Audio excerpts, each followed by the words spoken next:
Guys, listen up. As you get older, the best way to continue to look young, exuberant, and vibrant is to continue to take care of your skin.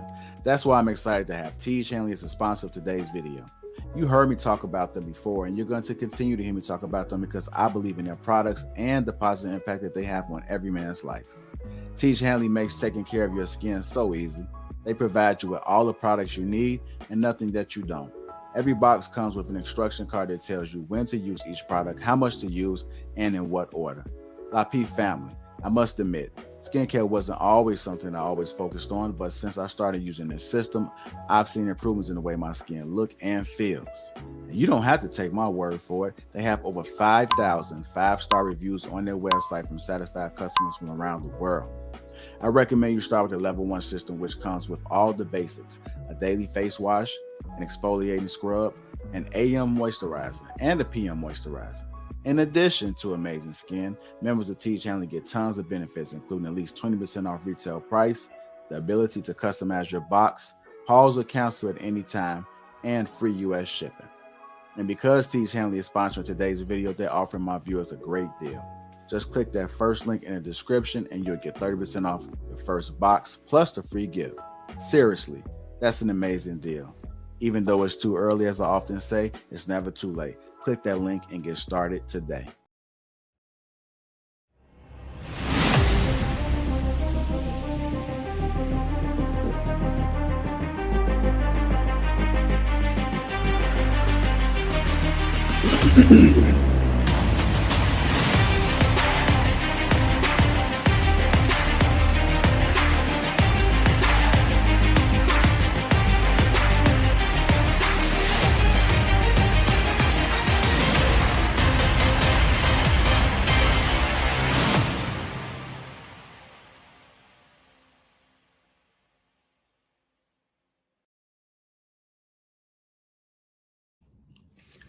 What's going on, family? What's going on? Welcome to Lapeef-ING Sundays on the Lapeef Network. How y'all doing? Doing good, man. Doing good. A little earlier than normal, but I'm good. A little earlier than normal. My apologies, man. My apologies. I know it's early, but we're going to church today. We're going to church today. Church say amen. Shout out to the Amen. heathens. Amen. Shout out to the heathens. Yeah, that's to the heathens, man. Well, it's good to see you guys in attendance. If it's your first time, welcome. I think it's going to be a great show today. Let me see who we got in the chat already. Ed Hill. Now, people just falling off. You start to hear the word, it's a little different, huh? Hey, are y'all with me? Y'all got to give me some excitement. Come on. We here. Like that. Come on, Like congregation. that, Hold on. Fix it. That You is sure, right. you sure you going to church or you going to an Anthony Hamilton concert? He starting already. He starting already. That's love, what I my would brother. wear. That's what I would wear if I was going to see Anthony Hamilton. All right, shout out to the sponsor, Teej Hanley Uncomplicated Skincare for Men. Make sure you guys click that link, 30% off along with a free gift. That's the only way that you're able to get the 30% off along with a free gift is by clicking that link. Shout out to all the Green Gang. If you want to become a member, that link is pinned to the top of the chat right there. That is the way to become part of Green Gang. Let's make sure we mute in between. I know I'm hearing some feedback. Let me see who was that. We got balance. Okay, Shan. I can Jay. hear you now. What's Okay. up? All right. Well, we're gonna go ahead and get the show started. I know you missed all the fun. Everybody already untied already. So Oh, it looked like wherever you going, it's gonna be lit. you think Okay. so? Yeah, I want to go. Okay. Well, we have to see if we can play everybody out. I'm just saying. Yeah. Let's go ahead and get the show started. Our first topic of this morning, maybe afternoon for some folks. No, still morning for everybody. Still morning for everybody. Hold on, let me pick up Curves. We got Curves in the house. Our first topic is how important is a mental connection for a man in a relationship? How important is a mental connection for a man in a relationship? We always talk about the woman, but I'm just curious, what about the men? Does it make a difference? Let's go ahead and talk about it. We'll go ahead and start with Luis first on this one. I would say that, the beauty attracts you, but I think that the mental connection, that mental stimulation is what really keeps you there, right? Because I've always found that, there are plenty of beautiful women out here, right? Find them at the mall, shopping center, gym. But I think that once you have that sort of mental connection with someone, like that natural chemistry, it almost seems like you have like a symbiosis connection, right? You're both kind of just vibing, having conversations on a deep level about the things that you care about, the things that you value, and I think that those things have a stronger foundational whole because I mean, beauty will always fade, but I think that emotional mental connection will always be there, and I think it's rare to kind of find that in the next person that you tend to date or move about because not everybody shares the same sort of values or the same sort of mindset that you do as well. So that's my thought on it. Okay. Curls, let me try to run up out of here. I was coming to you next. You not ready? 1 second? Okay. I'll give you 1 second. Make sure you see the ushers on the way out. Balance. What are your thoughts about that? Mental connection when it comes to a man in a relationship. What are your thoughts? Absolutely. I don't know how any long-term relationship can sustain without a mental connection. I think that's what we're seeing with most of these situationships. There is no mental stimulation. They're just having this physical attraction and these physical moments, and then it's over months later. So I say all the time, like, start with the mental. Like the physical is always going to fade. We know that. But if you have that mental connection, I feel like you can make it through anything.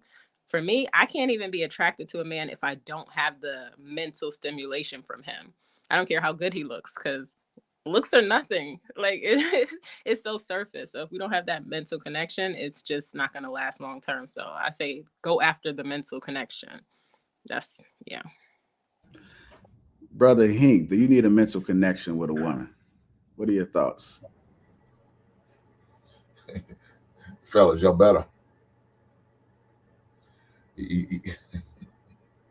At the end of the day, doesn't matter how good she cooks. Doesn't matter how good she gives you good loving. None of that matters. How clean her house is. None of that matters. Because if her mindset is jacked up, you wasting your time. All those could be great things. She could do all those other things great. I mean, on a level of 1 to 10, she could be a 10. But if her mind is not right, that don't mean anything. She gonna send your ass to the central state, driving you crazy. If y'all not mentally connected and her mental is not where your mental is, that's very important for any man to have to deal with. You know what I'm saying? If she says she's your piece, then she literally has to be your piece. I can't come home from a stressful day and now I got to deal with the mental issues I got to deal with. And if we're not on the same vibe, understand it. You know, I work in a high stress job, and she the first thing she want to do is complain about all the trash need to be taken out, or the yard needs to be cut, or this or that. Now you like, man, Jesus, what did I invest into? So mentally, sometimes things don't need to be said because she can just see. Because she knows you. She knows you inside as well as outside. She understands what you're going through, what you're dealing with. You know, hopefully due to the great communication that y'all should be having. But just because she can see the stress on your face. So she mentally know it's not the right time, it's not the right place to even have that conversation. How about I step back? We'll talk about it, maybe over dinner or after dinner. Or maybe, while I just lay in the bed right before we go to bed, just make mention, hey baby, on the way out to work, could you, make sure you take the trash out. And sometimes it don't need to be said. He'll just look over and acknowledge, yeah, you're right. Got to do that. So I think that the mental connection also leads to better communication at times. I think I think Balance hit it on the head. She was like, these situations are kind of crashing out, right? Because a lot of people don't have that good mental connection, but also their communication is very terrible. So that's why those tend to have an expiration date rather than a longevity. Ali, Dreams, I'm going to go to you next. Welcome to the panel. What are your thoughts? Hi, guys. I think that relationships should be ran as a business.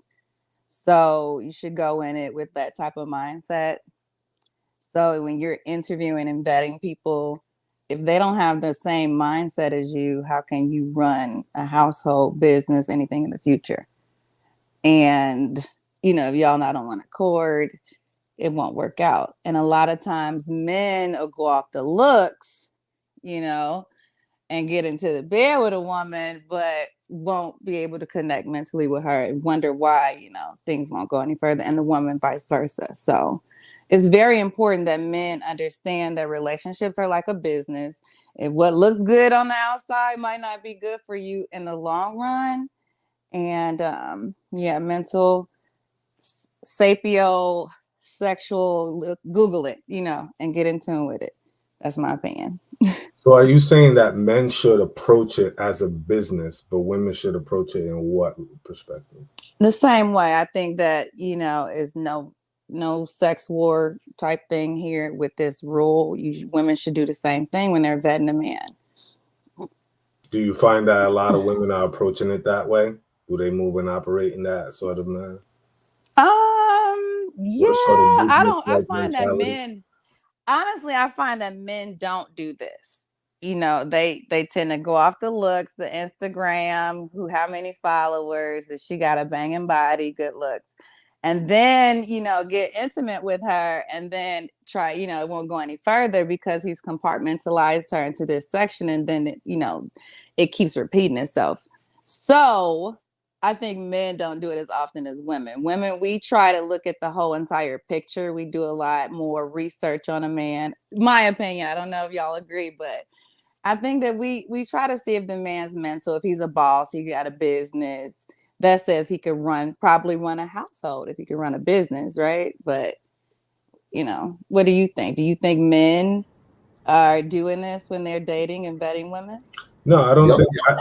Oh, go ahead. Go ahead, Lou. No, go ahead, Hank. I'll go after you. No, I was going to say younger men may be responding like what you're talking about. Somebody 18 to maybe about 25. That's how they move, just on strictly looks.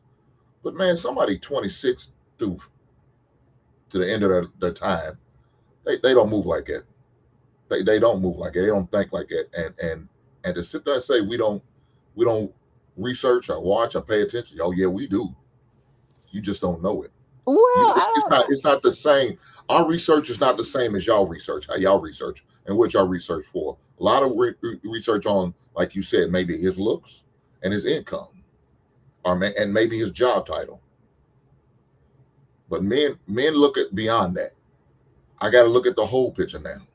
Well, I'm talking about being older than let me ask you something. You was expressing about.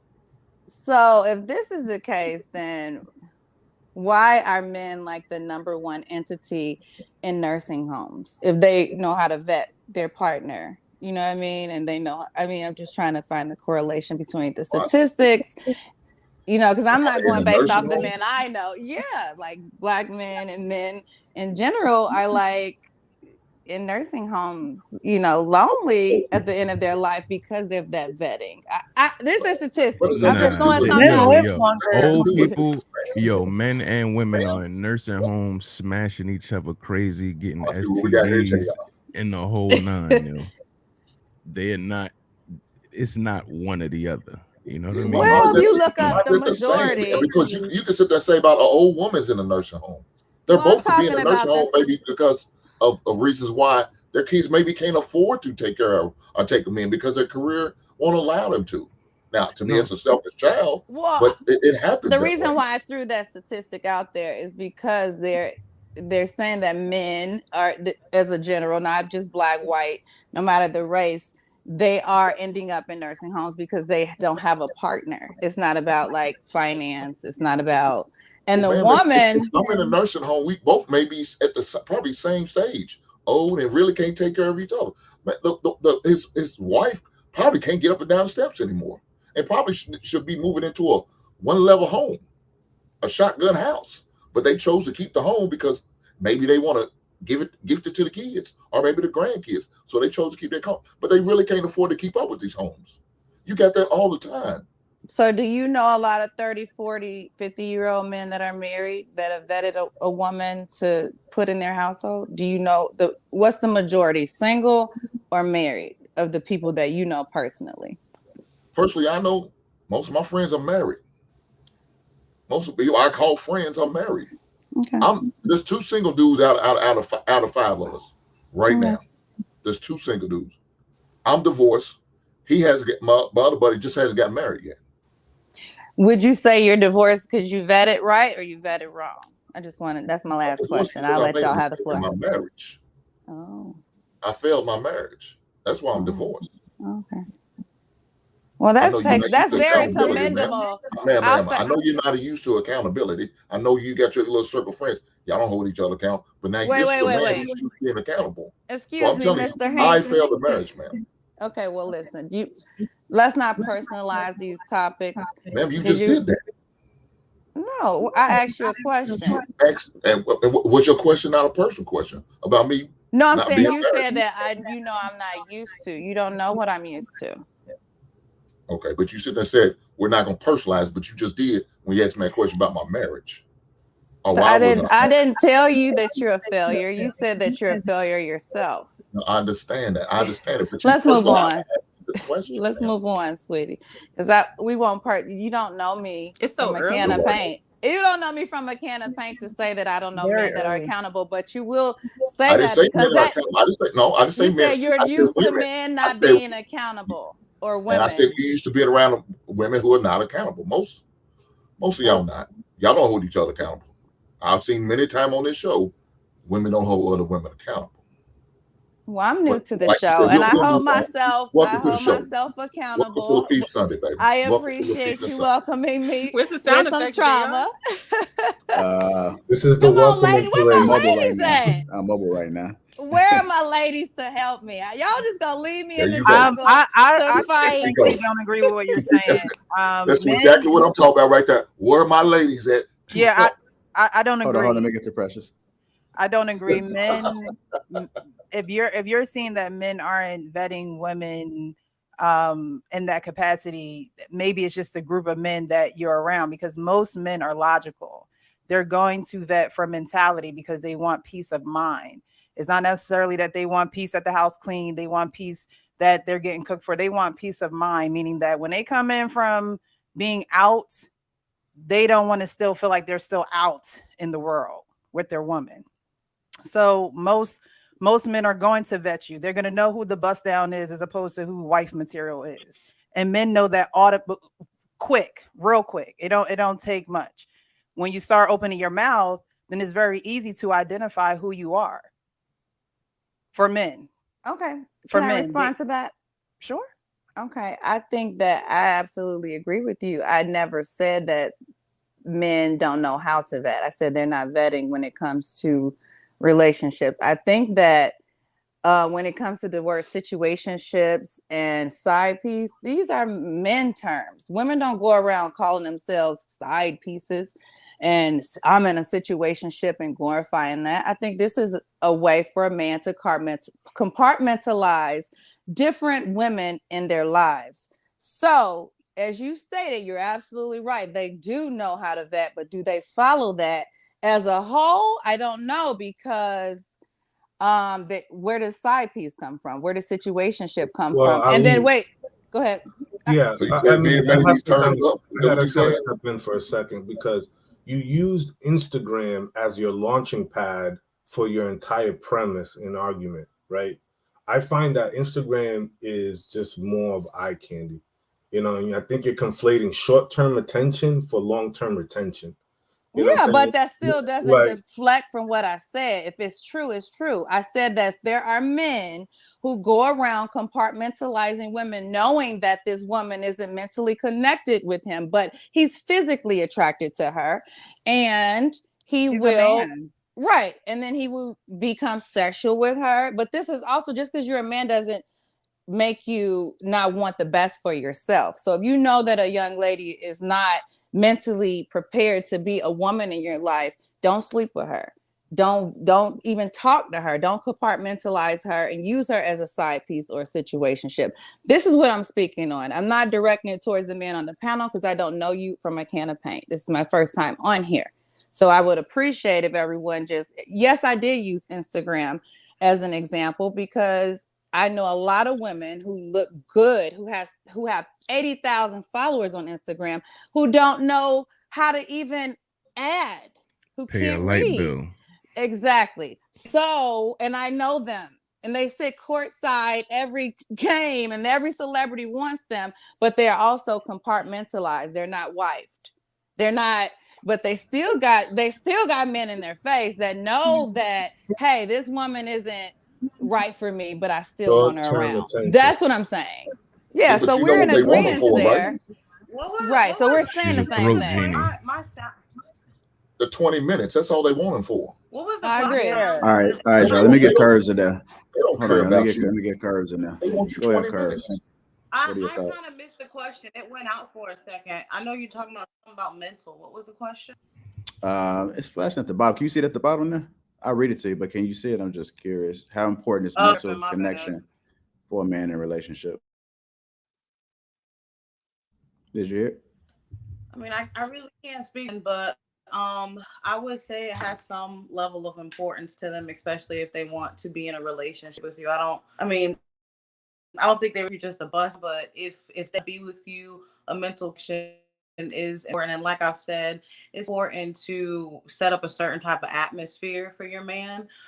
So you're not in the shit of him, or catering to. Sometimes I think women do, like, it's easy to not think about a man's mental. It's like, he's a man, but you know what I mean? Like, I think setting the right tone, sure you're watching him and you realize when he's not at a place where he wants to talk, or when you just need to just back off and pick a different day to address certain things is important. But yeah, I would say important if they want to be seriously. Yeah.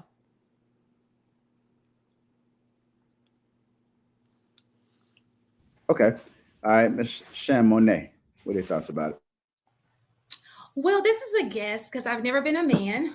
So it's hard for me to know what men think, but I'm just going to take a wild guess. I would assume so. For the smart men, I think the mental connection is very important. Um, I think somebody asked a question, well, how can guys be this way if they're logical? Who said that? Just a few seconds ago. I think that It was me. I said it. You said that?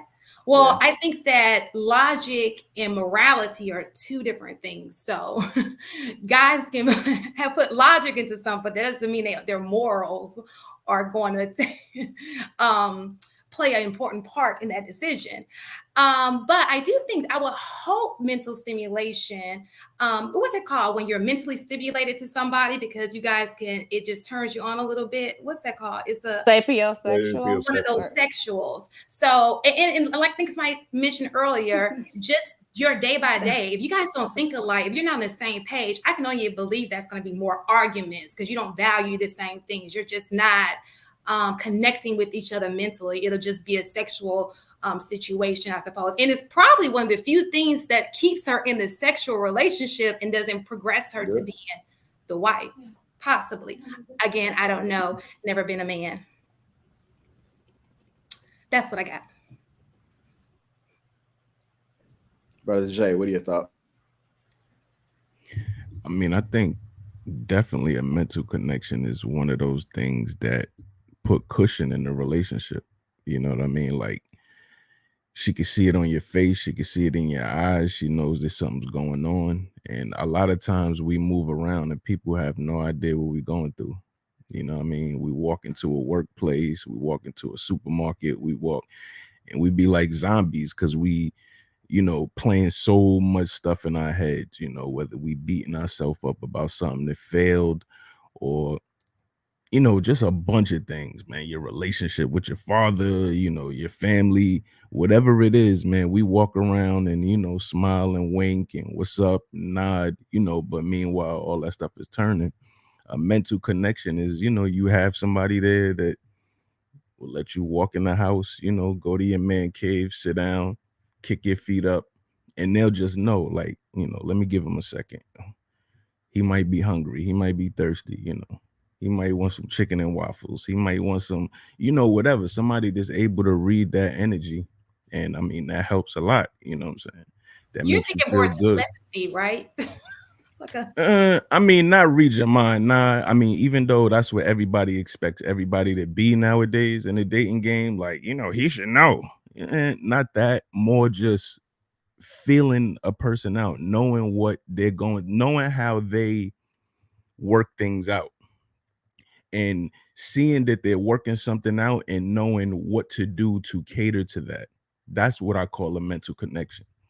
Jay, can I ask you something? If you don't mind, Lapeef, I just want to ask you, do you find it hard for men to develop this either with a woman or with anyone in society, period, just to be able to open up emotionally without being judged or called a cake or absolutely. Is it hard for a man to open up and get these type of connections, or is it easy? It's hard. Absolutely, it's hard, because the minute that there's adversity between the two, then that's gonna be weaponized. You know what I'm saying? Like, oh, you bitch ass nigga, you wasn't saying that when like, I know this chick who threw something up in this dude's face about him being molested when he was young, yo. You feel what I'm saying?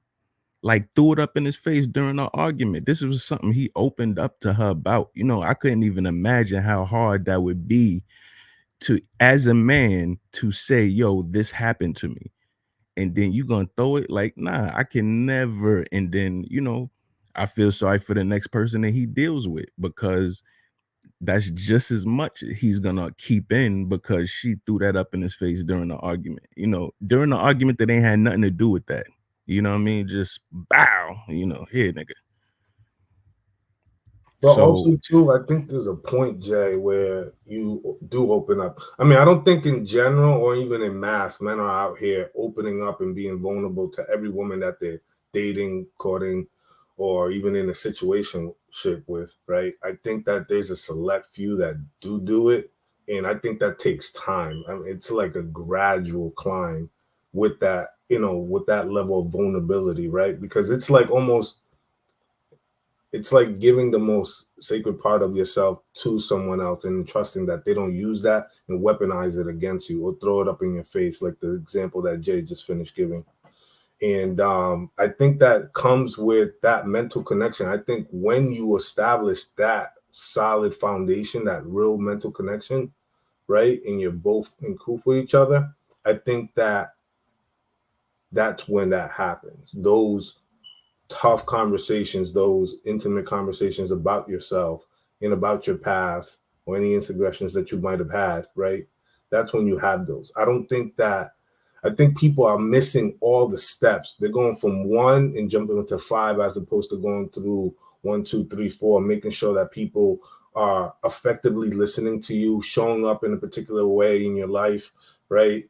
And you watching how they move, how they move with friends, family, how they conduct themselves, even with coworkers or even with other mixed circles, right? I think it's important to kind of evaluate and see that before you can kind of just open up and share that with someone. Because if people are just going from, from day one all the way to, the fifth step in like just a week, that's why a lot of these situations are failing, because people are not properly vetting out the people who are not really well aligned with them.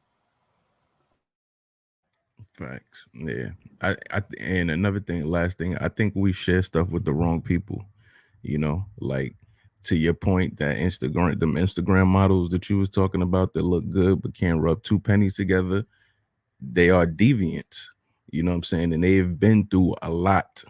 Trust me, they've been through a lot. You know what I'm saying? Foreclosures, out on the street, couches, TVs, out teeth there, knocked out, etc., etc. So, you like, damn, whole world done crashed down on that. If I could share anything with anybody, of course it would be this person who done got their teeth knocked out. And what I've got done to the 10th power, that should be nothing for them to handle, but hurt people.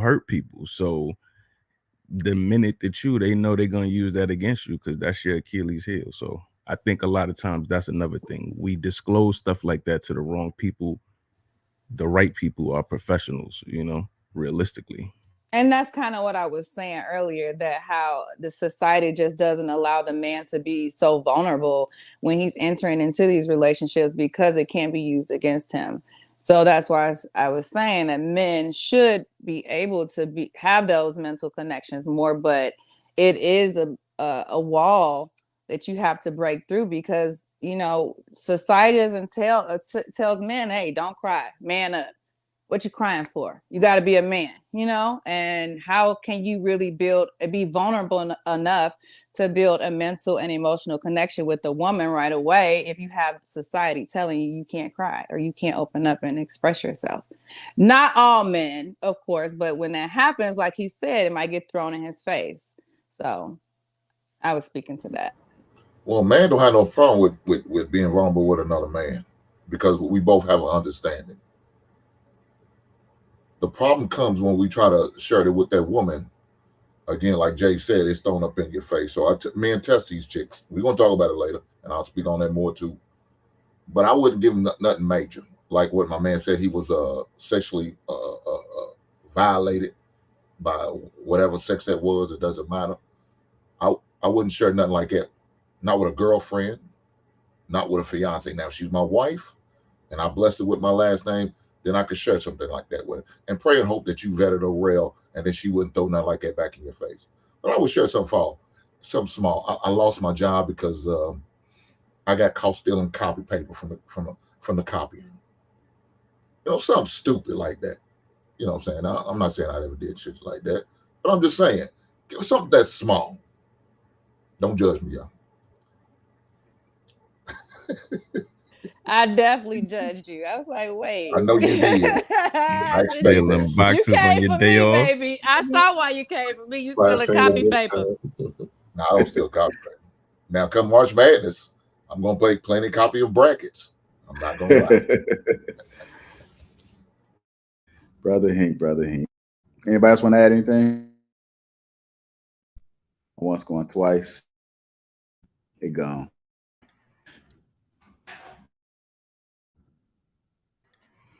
Yeah, but it's hard, man. You good, JR? Or you frozen? I think he's frozen. I'm frozen? No, you're you not good. frozen You on my good. end. Still, You were. Okay. Well, just let me know if I freeze again. If you guys just tuning in, welcome to Lapeef-ING Sunday. Make sure you guys hit the like button. Also, make sure you subscribe to the channel. Shout out to the sponsor, Teej Hanley, Uncomplicated Skincare for Men. 30% off on a free gift. That link is in the description. If you want to become part of Green Gang, that link is pinned to the top of the chat. Come on in and go green. That's the way you want to go. Got a few super chats that came through, so let me comb through these real quick. Marcus Evans says, what up to the panel? No Thursday energy. Try to be good with the $5. Appreciate you, sir. Honey, 499 also remember says, absolutely, a man has a mental connection with the woman he takes seriously and weds. They move as one, and to an outsider, it looks flawless.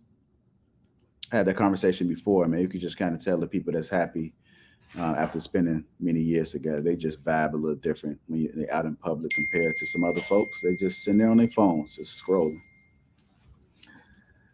Anik again, 999 says the mental connection for men takes time and has to be nurtured by his woman.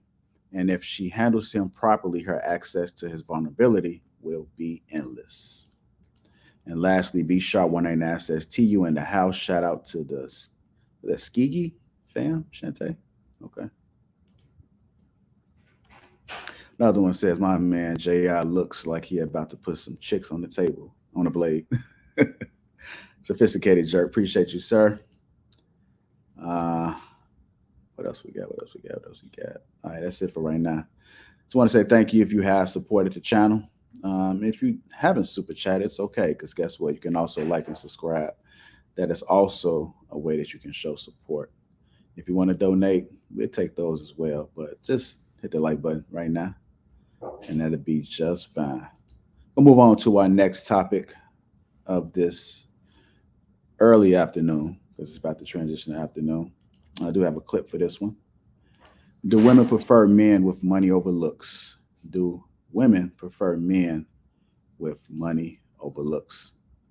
Just around the panel real quick. Just give me a yes or no. What do you guys think? Do they prefer? Shante? Yes. Yes. I like them both.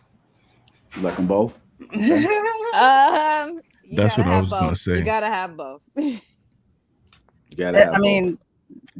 I mean, it says you prefer men with money over looks. So you have to choose one or the other. But I think women would prefer men with money over looks. Yes. Mm-hmm. Okay. So it's a lot of people with rich, ugly men. Okay. Rich, ugly men. But some people said, well, you can't have both. What is it, JR? The medium I don't ugly know if I man? can do ugly. You know, I can do decent. Like if he's a decent, like he may not be so like, ooh, but he's you know. So I want to ask you guys this: when you say ugly, like that's an extreme.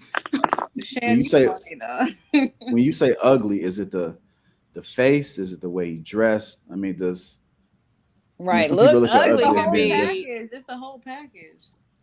I think that ugly can mean a lot of things. Like I'm getting to the point where, okay, if he needs his teeth fixed, you know what I mean? That's fixable. So like, you know what I'm saying? I might, if he's a nice gentleman, you know, he needs some veneers or some, you know, like some like Invisalign or, you know, that was black fillings, he need white ones. I can help him with that, you know.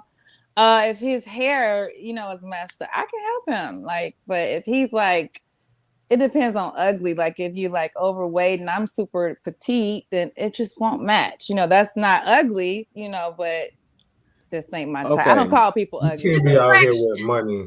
You can't be out here with money and not have your teeth fixed. You got a Benz outside and your teeth look like a lawnmower. You know, well, there are people, there are men that just don't care. Yeah, that's the true They just don't testament like of a the Negro. dentist, though. They don't want to check the prostate, the dentist. They don't like the dentist. Okay, well, let me go ahead and play this clip, and then it's kind of interesting. You guys take on it, man. So y'all talking about y'all want both, but let's go ahead and play this clip. And has money, and his looks is, let's say, a 7 to a 10. He's going to have a better chance with that good-looking woman. If a woman is beautiful and she has a body, the reality is that man is going to probably give her a better chance, even if she don't have substance. If she just looks good, that man is going to be like, hey, but you know, the reality of what I want, you know what I'm saying? Because here's the truth, man. Let's keep it about, man. I got into debt because of the reality of what it is. I had to have the money and the looks. So what did I do? I went towards the reality of what it is. Go get the money, go get the looks, and you'll get the ladies. And here's the truth. It worked. All right, I played a little clip to give a little bit of context. There was some additional things he said in there. But let's talk about it right now. Let's talk about it. I'm going to start with the women on this because, I mean, this is geared towards you guys. Men, feel free to chime in if you know somebody, maybe you've experienced something like that. You know, maybe you got to the bag and you might be ugly on the panel. I don't know. That's to the lady's decision. But I'm going to go to you, Curves. What are your thoughts? I would have to say I agree with what he was saying. I mean, it's true. Like, you could literally be, I mean, shit, you can even be a 5. You got money, you can bag a beautiful chick with a nice body. Because women don't really look for looks. Like, we want you to be decent. Like, shit, like, you could be decent. You don't got to be fine as hell. Some people want both. Like, I think one of the ladies was saying. But you don't got to be the finest man in the world. You can just be decent. If you have your shit together and a woman's like, okay, he's going to take care of me. He's going to do this. She's with it. And that's just most women. But, yeah, I can't disagree with what he was saying. Yeah, because most men, when they're younger, will complain that they can't get chicks. The ugly guys will complain that they can't get chicks, right? Mm-hmm. And the advice given to these men is just go get your bag up. Go get your money up. And they're going to start chasing you.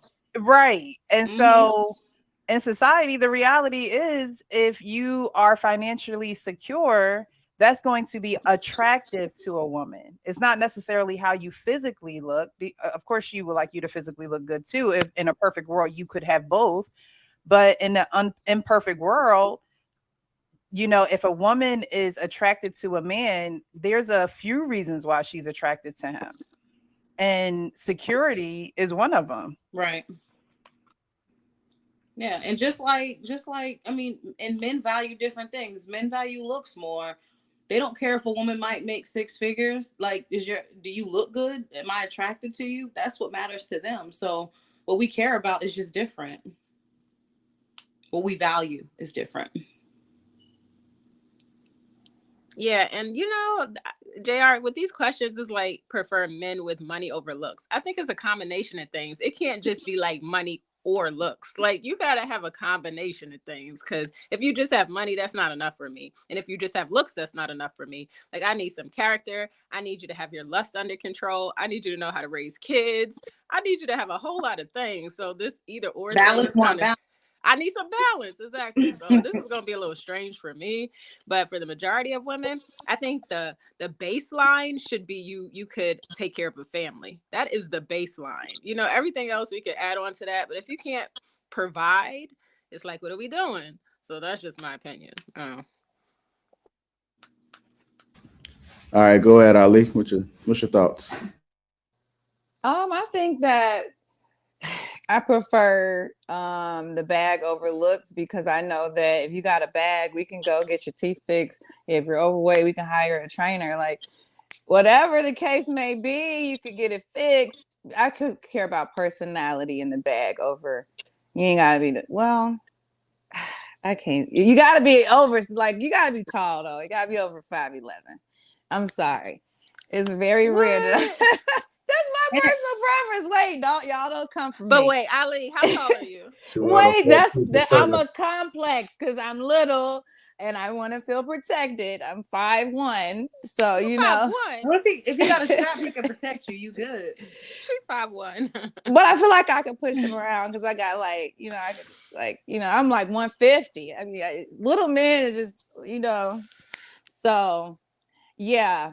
I do think that it's important for a man to be a provider, because like she said, what are we doing? Balance put it right on the head. Like if you gonna come to me, like I'm an older age, I can't be your girlfriend, so you want to wife me up, but you got to be able to provide. You got to have a good plan. You got to be a good leader. All these are good leadership skills.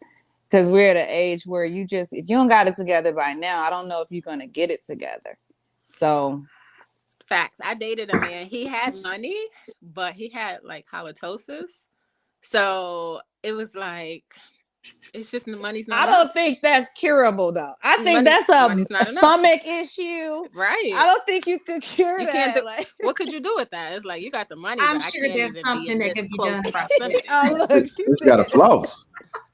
What the you got hell? to floss and brush your tongue. And then you have to ask the question of, why are most people getting divorced? The majority of people are getting divorces because of finances. So some people can act like love is enough and it can sustain a relationship, but ultimately, like, most people are getting divorced because of financials. So if you don't got that shit together, that's one more thing we're gonna be arguing and fighting about. Let's eliminate that, because we're gonna have enough obstacles within the relationship anyway. As long as you got ambition too, like, if I see that you out here a law student, you're in school, okay, we can make it, we can date a little bit. You can't get too serious now because you're still building. And how can you go to the next level if you're not? See, you got to be the king on a chessboard. So I'm willing, I could. Hey, why you shaking your head? What you thinking right now, man? I think y'all don't know what the fuck y'all want. That's what I'm thinking. All right, so go ahead. Let's hear it. I think people just want different things. Hank, you hostile today. You right. Where your woman at? She's going on, Hank. You need to get up under that table. And Hank, did your woman give you a kiss this morning? What's going on?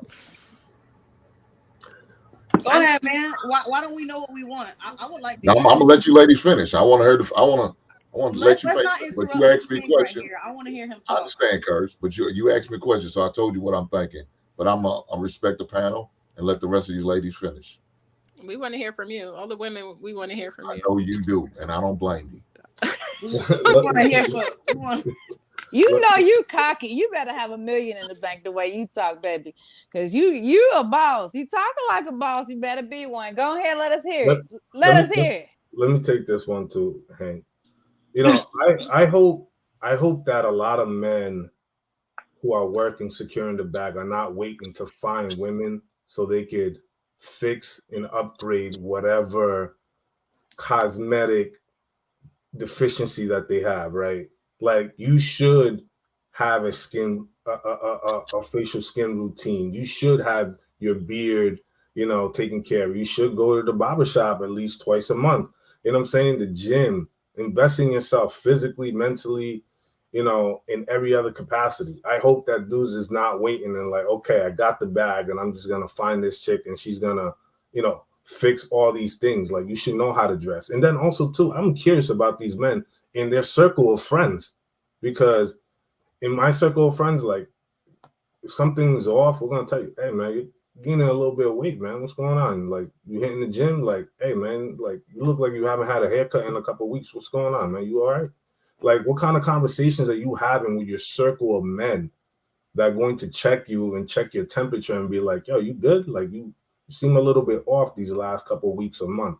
You know what I'm saying? Those are the type of conversations that I want to understand that those particular men who are securing the bag are having, because at least them will keep them in line and have those kind of conversations. So when you go approach a woman, you would have your face, you know what I'm saying, in check, your haircut, your dress apart, you smell apart, right? You should be in a particular type of order. Like, your looks is your looks. You can't change that. There's only so much you could do. But I think in terms of your aesthetic and how you present yourself in front of women and your other peers who respect you and have admiration for you, you should be well put together. You know what I'm saying? Don't allow yourself to wait until you align yourself with a woman, for her to tell you that you should get your teeth fixed. You need glasses, or you haven't gotten a haircut in like 3 months. Like, don't wait until that happens. Oh, and one more comment I want to make to Curbs. You said something about people, couples getting divorced. When it comes to the divorce and money situation, you have to understand, financial is a component of that. But once you hit a threshold of $250,000, that divorce rate goes down to about less than 18%. The reason why that is that people with more money have more reasons to stay together.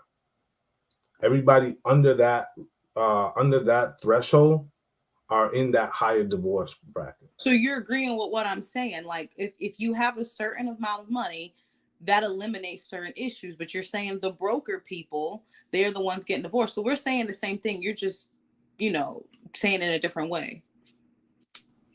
Well, you're on mute. Yeah, you're muted. I say, yeah, more or less.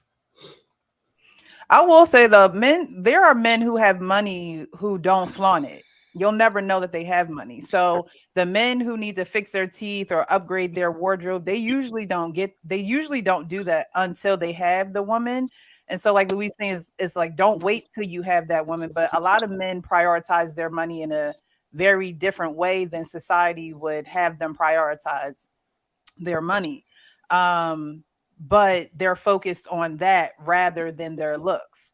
So it's not saying that this man, is not attractive, but he could just be okay walking outside with a pair of jeans on, some sneakers, and a hoodie, and he could be richer than a man driving, the rented Rolls Royce or whatever.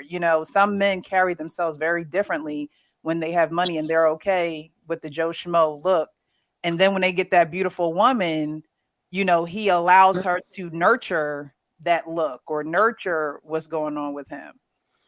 I agree. Because he's not going to do it. He's going to be okay with wearing whatever, because his money is being allocated in different areas that looks is not necessarily at the top of his brain. And I prefer those men, because then you could have men that have money, but then they have poor money management. So they just spend it. I know men that had money, and then they just lost it all because they don't know how to manage money, and they waste money, and their output is way more than their input. So you have to have a man. He can have money, but can he manage what he's bringing in? That's important too. And also, there's a man that, like, on the brink of getting some money, like maybe hitting 6 figures, just touching it, and they want to rent downtown. They want to lease a car, just so they can have an influx of women or an influx of popularity, and it's not really building any type of, I hate to say it, generational wealth, which is, everybody's saying it, but that's really what it is. What type of legacy are you leaving behind if you rent and you lease, but you a baller? Like, come on, let's think smart. So I love men who don't flaunt it, who save their money, who wait till I come around. I'm like, okay, babe, I know you've been saving, you up to $1 million. We can go to the Gucci store. We can go shopping a little bit, just a little. And then, we can upgrade together. I don't like a flashy guy because usually they don't have all of that. That's why they flashing. Another lie being told by these ladies. Please go ahead. We really want to know what the lie. I mean, hey, you gotta give context. If you're gonna insult us, give us some context. I'm talking to you, Shantae. I'm not worried about what these chicks are talking about. Hank, you don't date men though. These are our real life experiences. I know they are. I know what type of dudes are. Friends and family I understand. I've seen those type of dudes. I know what you're talking about. Okay. Hank, why you gotta be so aggressive?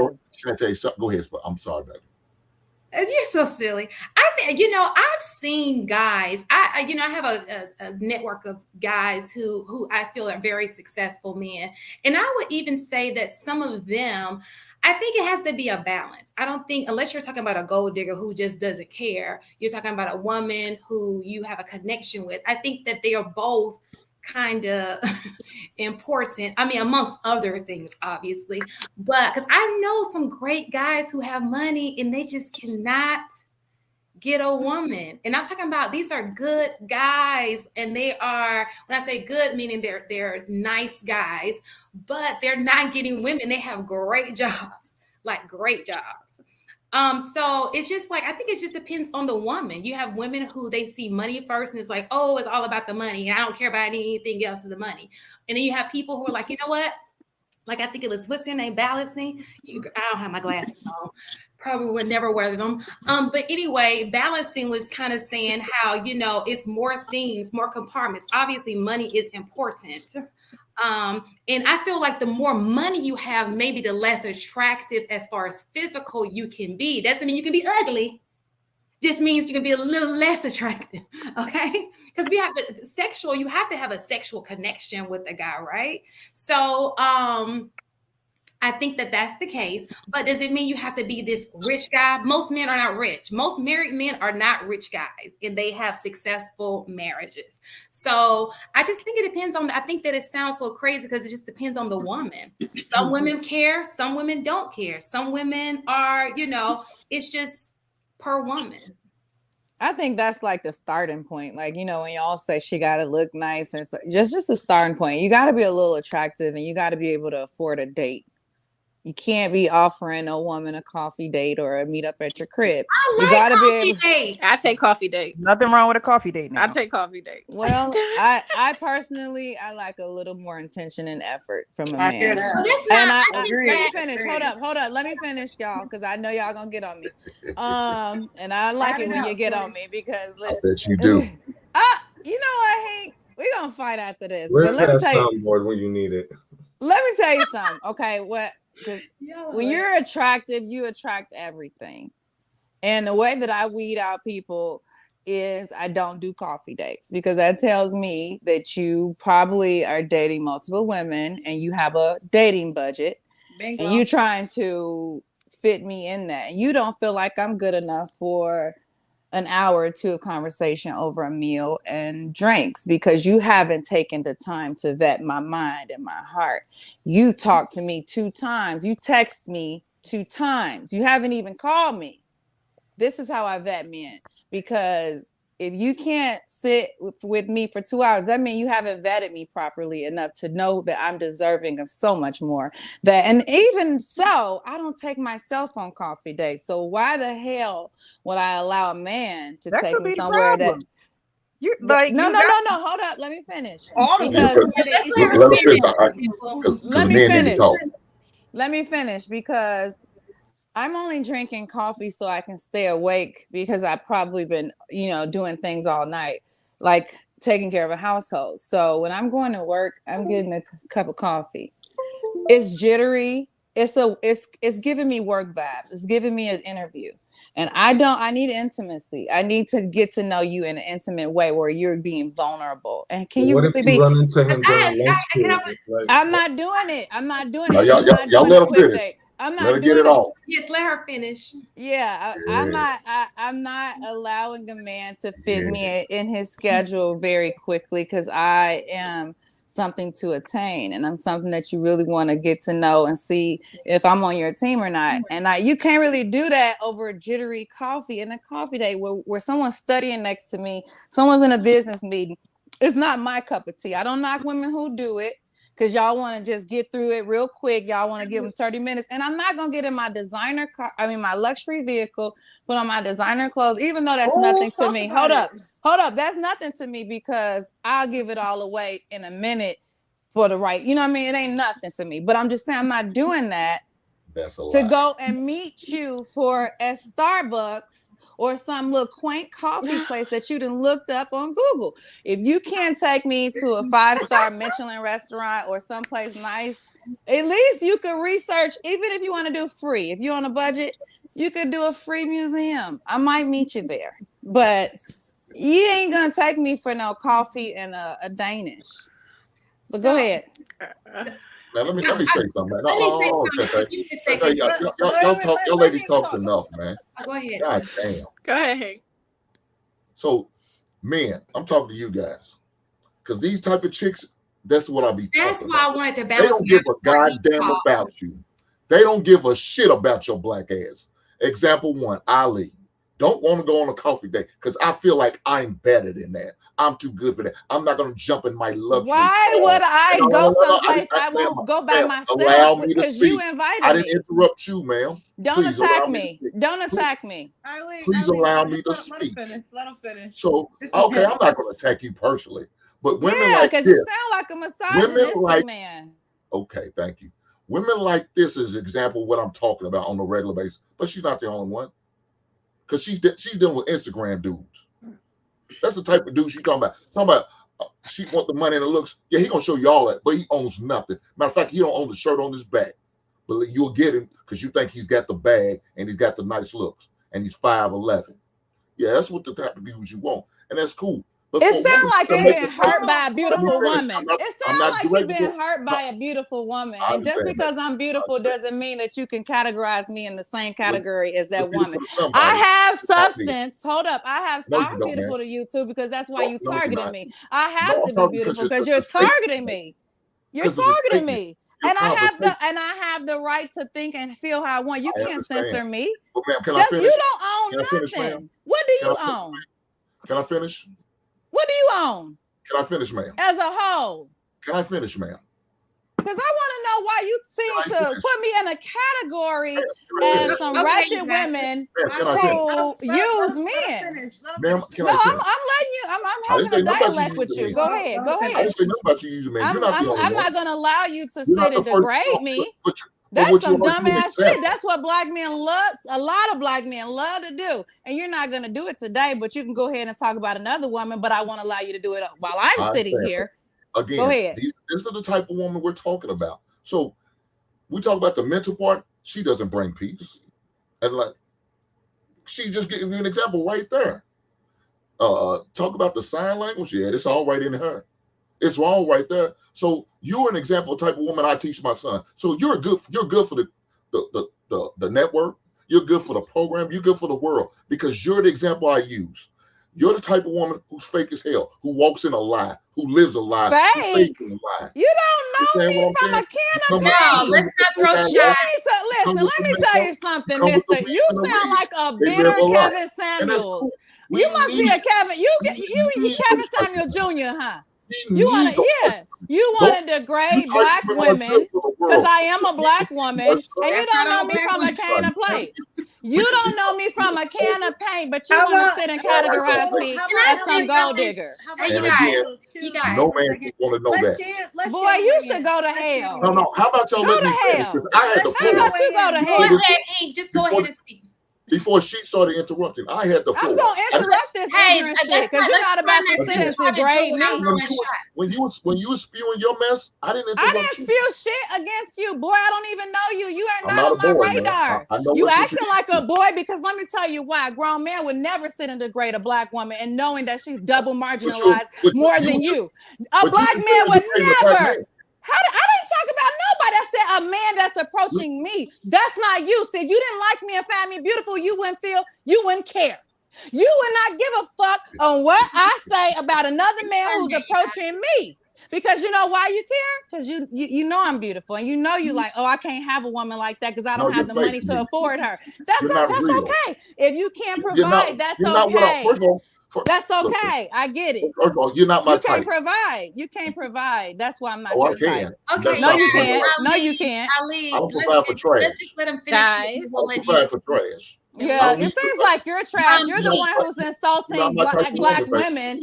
You're insulting black women. So you're the trash. Okay. So I don't need you. Mute. We gotta mute somebody. But that's why you're by yourself. Well, that's why you're by yourself. Hey, that's why you're alone. Yes, you are. Yes, you are. Yes, you are. You're not married. You can't be a married man talking like that. You're a single. All right, guys, come on. We gotta get back. Okay, you guys say what I need to say right now. I'm gonna no, you're not saying that ignorant shit. Hold on. Fuck you. Chill, y'all. Pink. I'm gonna let you finish, but try to do it without directly trying to insult another black woman. Just that ain't what you ain't gonna do. On what you didn't like about what you did you hear what her stipulations without insulting another black? But y'all was free to insult. I didn't say that. First of all, you don't know if a black man approaching me or not. So why are you trying to internalize what I said? You said you don't find me attractive. So why are you internalizing the man who approached me? So you shouldn't care about what I want from a man. I don't care about you, man. So why are you talking about it? Ali, just let him finish his, you guys. I don't care about, ma'am. I care nothing about you. She's not talking. Then don't mention me again. Then. Go ahead, Hank, finish what you were saying without talking about her specifically, because and I wouldn't. I'm just an example. These are the type of women that we have to that men have to deal with. They have to choose from. And guys, please take notes. Don't deal with this type of woman. They don't want your broke ass taking in the Starbucks because you don't know how to mentally vet a woman. Get your ass out of here. Oh, y'all. Again, I did not direct it towards her, but yet she feels offended. You did say, "Oh, these are the type. This is the type of woman." As if I'm the poster child. You just said me. If you didn't mention me, sweetie, this is an ignorant panel. If you're gonna sit and try to degrade me from what my opinion is, sweetie, you just sound like a Kevin Samuels Jr. You sound like a Kevin Samuels Jr. who died with a prostitute on top of him because he was taking too much Viagra and Red Bulls, which will be you. Because you're getting a little older, baby. You're getting a little older, baby. You better watch it. These are the type of women you need to stay away from. These are the type of men you should stay away from that want to take you on coffee dates that call you. That's it. And call your name and don't know you from a can of paint because they think you only deserve coffee. If these women are willing to act like it's on a live stream for millions of people to watch, imagine what she's willing to do. Imagine what you're willing to do and you're doing. Look at what you're doing. You need to focus on you and your ignorance. You need to focus on you and your ignorance on what you're doing. You need to focus on you. Have no respect for them. Men like this, and men like you deserve to stay in the basement with your mama. You're probably in the basement with your mama. You don't let him get under your skin like that. This is not a. It's too late. I got it. You got to stop this. Listen, it's too late. I got it, girl. You don't get me nothing. I'm used to misogynistic Kevin Samuels Jr. She will call my name tonight, girl. I promise you. You want me to call your name, but you're not attracted to me. You're not attracted to me. Don't worry about this. Don't worry about this. Don't worry about this, baby. You're not attracted. You're not attracted to this. Don't worry about this. Hey, you guys. Just let it go. Yeah, you gotta mute somebody. You gotta mute somebody. I'm about to. I'm trying to be rude. Listen, I think that can I just have it for 2 seconds?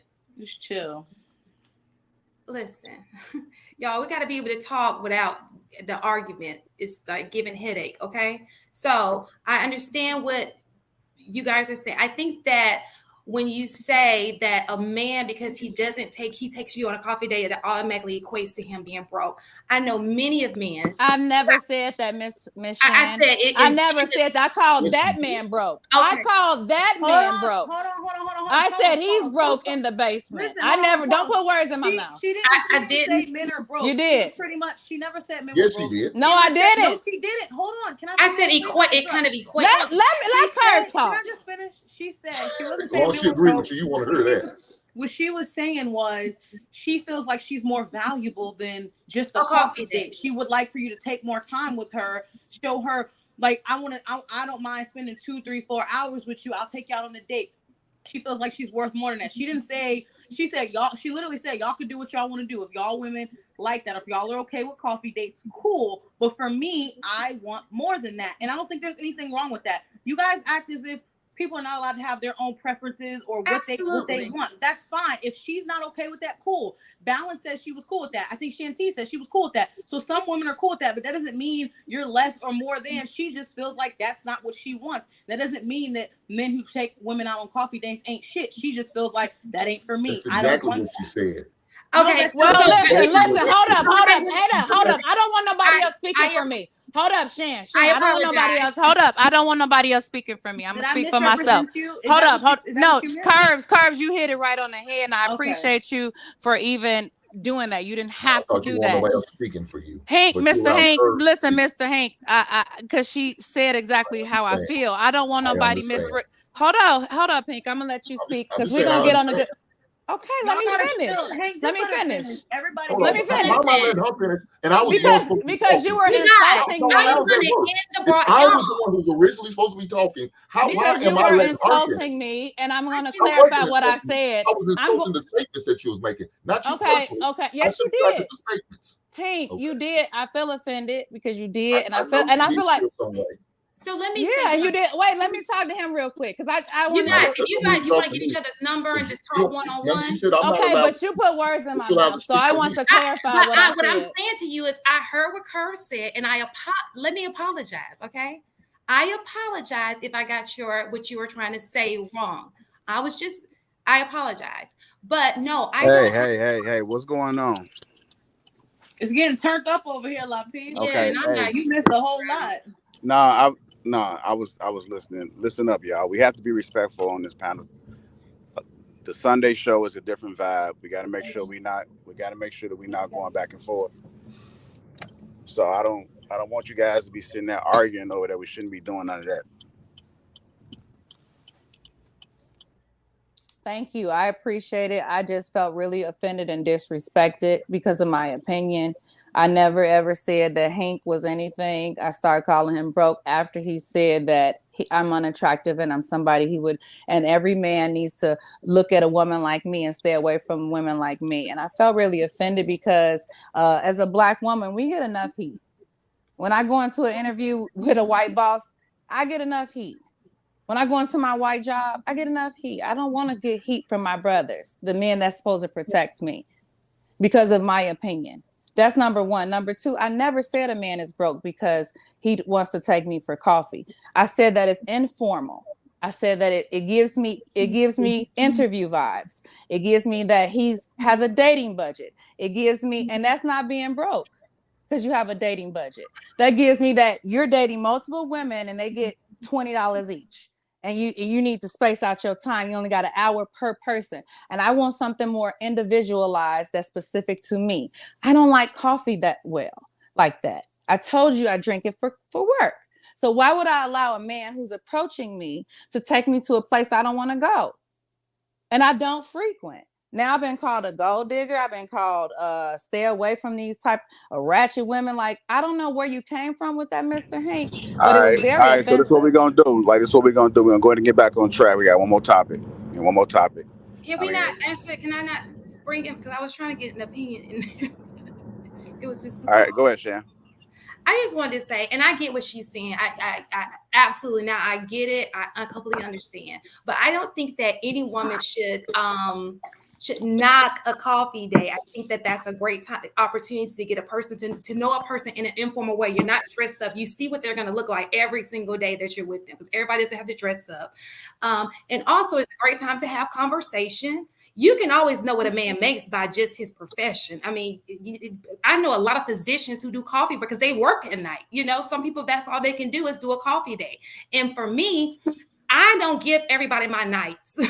So I gotta like you to even take time out of my nights to give to you, because to me, that turns into something else. I like to keep it, look, we're just getting to know each other. Boom, boom, boom. That's just me. Not to knock what you're doing. I apologize for saying that, but that's just how I do. And I don't think people should just go in thinking a coffee day is a bad thing, you know? So it's not like going to Starbucks. They're nice coffee shops. So am I allowed to talk Anton about out. Am I allowed to finish? Am I allowed to address what I was starting to speak on? Address it, but don't point it. No, stop. Don't stop telling me what to do, Kurt. I'm saying no. I'm saying that's no. That's Stop all telling I'm me saying. what to do. You don't do that, ma'am. I'm not I don't tell you what to say. She's asking you. She's asking Hey, you. question. Hold on. We're gonna give Hank the floor. We're not gonna let not one woman interrupt him while he's talking. And then when he gets done talking, then y'all can respond. And when y'all respond, I'm gonna need y'all to not insulting, because it's disrespectful. Anton, he was disrespecting me and insulting me. He said that I'm a gold digger, I'm this, and men need to stay away from me. Hold on. Go ahead. See, I said he's insulted me this whole entire life, and he's been targeting me. I haven't said nothing about this man, so you need to direct that towards him. Curves is taking up for me because she feel like he's attacking me. Wait. Here's the thing. If he's attacking you, how do you handle it, right? Because you a grown woman. And he a grown man. But hear me out, right? This is a patriarch where men run things, right? So you gonna overtalk me and I ain't show you nothing but respect. Now you see what I had to deal with. Hold on, Hank. So you gonna overtalk me and I'm just having a conversation? No, I'm not trying to overtalk you. I'm interjecting because you're saying that I'm a woman. I need to have more grace when he's sitting here verbally attacking me, and I feel like you're not addressing that. Where is his? So at what point in history, from any woman specifically, right? Because if you understand him as a man, then you also understand how to handle him. At what point in any point in history has a woman been able to be successful when it comes to conversation, when it comes to in-person interactions, without handling it with grace? Like if you with your man right now, right, and your man starts spazzing out or whatever, you gonna go back off on him? This ain't my man. Wait. Anton, you asked me a question, so let me answer it. You asked me a question. Follow me. I don't want you to, don't direct it towards him. Just follow me, right? Just roll with me on this one. If you with your man, even if it's not your man, if you're in the presence of men in real life, right? How do you handle it if you see some confrontation going off or if somebody say something to you? The way I would have handled it, I tried that. The man has continuously just follow me. Wait. Anton, I'm answering it and you interrupted me and you don't like my answer. So okay, I'm gonna let you answer. Go ahead. Evidently, you want me to humble myself. Go ahead and answer. Wait, I'm answering it. Let me answer. You want me to humble myself for a man to allow him to continuously on a live try to degrade me as a human being, and you want me to humble myself. Black women have laid down on the front line for Black men and the rest of the world for many centuries. I don't owe him nothing. I don't have to have some type of be so gracious when a Black man is verbally attacking me. As a grown man, I felt like y'all should have came and said, hey, if you got something to say that you don't like about her opinion, don't direct it towards her. You're not even talking to me. You still talking towards Hank. That's how I know you're emotional. And that's how I know you caught up. I told you I feel because disrespected. You're not, but did that brings emotion. But did I disrespect you? I'm not talking about you. But you're not talking to Hank right now. You're talking to me. I understand that, but this is fresh. It just happened. I asked you to follow me and roll with me on the conversation, and then experience what it is that I'm taking you down, because I'm trying to convince you of something. I'm trying to sell you on something, right? I'm not disrespecting you. I didn't call you out your name. I didn't overtalk you. None of that, right? All right, I appreciate the time today. If you in the I don't have to be on y'all panel. I feel like I really appreciate y'all letting me have my opinion. So you can't have a conversation with me? If you're not going to address this man, I just told you I felt disrespected. How do you know what I'm going to do? And you already trying to tell me what to do instead of having. You're addressing me. You're addressing me. I'm having a conversation with you. I'm not addressing anybody. But you should be having a conversation with Mr. Hank. I am done how with do this you conversation. know what I'm going to do? And you so combative. And I don't have to be on this panel. I appreciate it. Lapeef was great. Well, we're not gonna let you give your speech. Like, if you don't want to be here, then get the fuck out of here. Then. So, Anton. You know, no. Hold on, man. Let me just say this. Let me say this. The only reason I started having a conversation in the first place, and I don't even know why she's still in the back. Get the fuck out of here. The only reason that I was having a conversation with her in the first place is because I wanted to display something. I wanted to display exactly what it is that you said, Hank. Women, your superpower is in your femininity. You're never going to win with the guy, whether it's in real life or online, by presenting yourself as a combative person. Your superpower is in your femininity. What's the point of going back and forth and shouting or whatever like that, right? If we're supposed to be a reflection of what it is that we want our kids to be, because we all grown, right?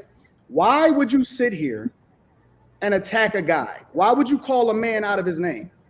You wouldn't do it in real life. You're not even prepared to even be able to do it in real life. So why would you do it online? That shit is corny. And the reason why it's corny is not necessarily have to do with that conversation. The conversation don't even matter. Life is 10% of how you react, of what happens to you, and 90% of how you react to it. If women can't control themselves in the presence of men, you're going to look like the fool, because all you are is a reflection of the thing that men don't want to be around. You then become the stereotype of the angry black woman. And then she gonna sit here and tell me what I'm supposed to do, and she don't even know what I'm gonna do. She has no clue how it is that I'm gonna kick it with him whatsoever. But she want me to validate her, and that's not what men do. Men don't validate bad behavior. We don't sit here and acquiesce over to bad behavior. I don't do it with my wife, I don't do it with my daughter, and I don't fucking do it with my mother, and I'm damn sure ain't gonna do it with a chick online. And even in this conversation, I still have not called her out of her name. I still have not said anything negative about her personally, and none of that. She didn't attack the argument. She attacked the person. And so all I'm saying, ladies, is that when you are dealing with anybody, another woman, another man, or whatever, you can control the conversation. Y'all have more power than any man ever could by leaning into your femininity. Is no guy that's ever gonna go off on you and deal with you in a negative way. When you soft spoken, when you cold, when you cool, when you cute, when you trying to kick it with him. She could have had that conversation a completely different way, but she decided that she wanted to turn up. She wanted to bring up a dead man. You know what I'm saying? Which was hella disrespectful. That was probably, how you gonna bring up a dude that can't even come on here and defend himself? She's so angry and bitter that she's still mad at Kevin Samuels. How you mad at a man that ain't even here? That's fucking disrespectful. We will tolerate no disrespect on any platform that I'm available on. The Godfather. It is what it is. He's done great work. He's done some phenomenal things. And so for me, every man has to have a cutoff point. For me, that's mine. Hank, I feel you. I rock with you. I think that you composed yourself and you stood on your square, and I don't have nothing negative to say about you whatsoever. That's my perspective. So, thank you, sir. And then we gonna corral this shit. And this is Sunday. This ain't even Thursday. What the hell is going on? Shan, this is your fault. I'm blaming you. We both that third energy over Anton. I'm blaming you, Shan. It is definitely my fault. I wasn't ready for it. I'm blaming you, Shan. You're gonna have to get control. My heart started beating fast. I'm like, y'all know. You gotta get control of these hyenas, Shan. You gotta get control. Came back balance. Can I give my honest opinion though? Can I give my honest opinion? Yeah, do your thing. I'm not gonna lie, you did throw some shots right there, but I threw some shots. No, not you. Yeah, please you explain. out of this. I think you handled yourself quite well. But Please explain, though, Shanta. Hey, let me talk. You know, I just want you to explain. I want to. I think that when she said women like this, or I think that she took it personally. But what I'm saying, and I get what you're trying to say, but I think that was she took it to heart. But my point in saying this is, even when people say something that we find to be offensive, we can't jump off the deep. You have to always carry yourself in a certain manner, approach it in a certain manner, because it does give off angry Black woman. And we're not saying this, you don't have a right to feel what you're feeling, but you should be able to express those feelings like an adult. Like, I'm coming to you like, look, this hurt my feelings. That's not how I meant to say it. That's not the way I'm trying to say it, and having an intellectual conversation. And as soon as we can do that, it's so much that we can learn from each other. And I think that's the point of these podcasts. That's the interesting thing about it is, I just literally landed off the plane probably 10 minutes before I came up on this panel. All I heard was her throwing the Godfather under the bus and going off on Hank. Then I seen her stand up and do her little Kendra Cam twirl and all of that. So all I hear is hyena. And then when I tried to kick it with her, and this was the interesting thing about it, she had no clue what I was going to say, right? And so when I tried to kick it with her, and I tried to say, all right, listen, I didn't even have the opportunity to ask her what happened. All I seen was crazy from the very beginning. I never even had the opportunity to have a conversation with her, because she wanted to tell me what to do, and I can't even get no insight into what's going on. That's how you know that a woman is combative, because I can't even talk to you. I can't calm you down. I can't kick it with you. I can't ask you no questions. And you telling me what to do, and you don't even know what's going on? Listen. Every woman on this panel, Curves, you enabled it. Balancing, you dipped off. Precious, you was chilling. I got to give you a little bit of credit. Wait. And Shan, no. This is all y'all. I'm putting it on all four y'all. Curves did try to help though. She was like, I'm putting it on all four women on this panel, because when guys have a conversation, because see, me and Hank, we gonna talk, right? Me and Hank gonna kick it. We got a relationship. We know how to get in touch with each other. Men hold men accountable, and then men make sure that we big each other up. This is y'all fault. And the reason why it's y'all fault is because none of y'all actually held her accountable. None of y'all tried to calm her down. None of y'all. The only thing I seen was enabling. No, I didn't see nobody pull her to the side. This is an example of the sister code. And when you cannot get women together, it never even should have came to the insults, because the minute that y'all seen her out of pocket, y'all should have controlled that shit. Anton, when I seen Hank going back and forth with her, I said, all right. The minute that I turned on my phone, I seen Hank going back and forth with her. I said, all right, let me cam up. Well, we're glad. Anton, I just want 20 seconds to speak. I was not enabling her. I was trying to simmer things down. I kept telling them, like, y'all need to chill, be respectful, listen to each other. I wasn't trying to enable anything. And then, so why you ain't address her specifically? No, but then I was trying to explain. I didn't know. No, I was the one to be addressed. She wasn't saying certain things. That's all I was doing. Why y'all didn't address her? I told her. I said, bring no, y'all didn't. Y'all addressed me. Curse, you went to the point. Now, hold on. Let me say this real fast. Curse, you went to the point. I wasn't finished. Okay, go ahead, buddy. I promise you. Give me 10 seconds, and I promise I'll let you have wait. You see how that just happened? You see how that played out? She calmly said, you know what? I wasn't finished speaking. Can you give me 10 seconds? He just said, you know what, baby? You're right. You got it. You see how do you see how you just controlled that, Curves? I appreciate that. But I'm not even saying it for you. I'm saying it for the audience. Right. Do y'all see how when a woman operates in her femininity, she controls the room? Right. I just wanted 10 seconds because I wasn't trying to pick sides. I just wanted you guys to both be able to hear each other, because y'all were talking over each other. I was trying to tell her to cool out, let him finish. This is the way he talks. She didn't know you. I was I don't know, abrupted by like the way you are the first time I ever encountered you as well. So I'm just like, this is the way he is. I don't think he means any harm. Like, I was just trying to tell her to chill for a second, and I was trying to allow you to finish. But then, every time you said they, she thought you were saying she, pretty much, and she was taking it personal. So I was just trying to bring a balance to it. and that's it. I wasn't enabling her. No, You know, that that's ain't what really. happened That for ain't. real, Listen, Anton. I'm gonna ask y'all personally. So, Because can I speak on it before you this do? is a great opportunity. It's a great learning. Let me speak on it before you do, brother. If you Go don't ahead, mind. do your thing, Hank. Because this is what it was.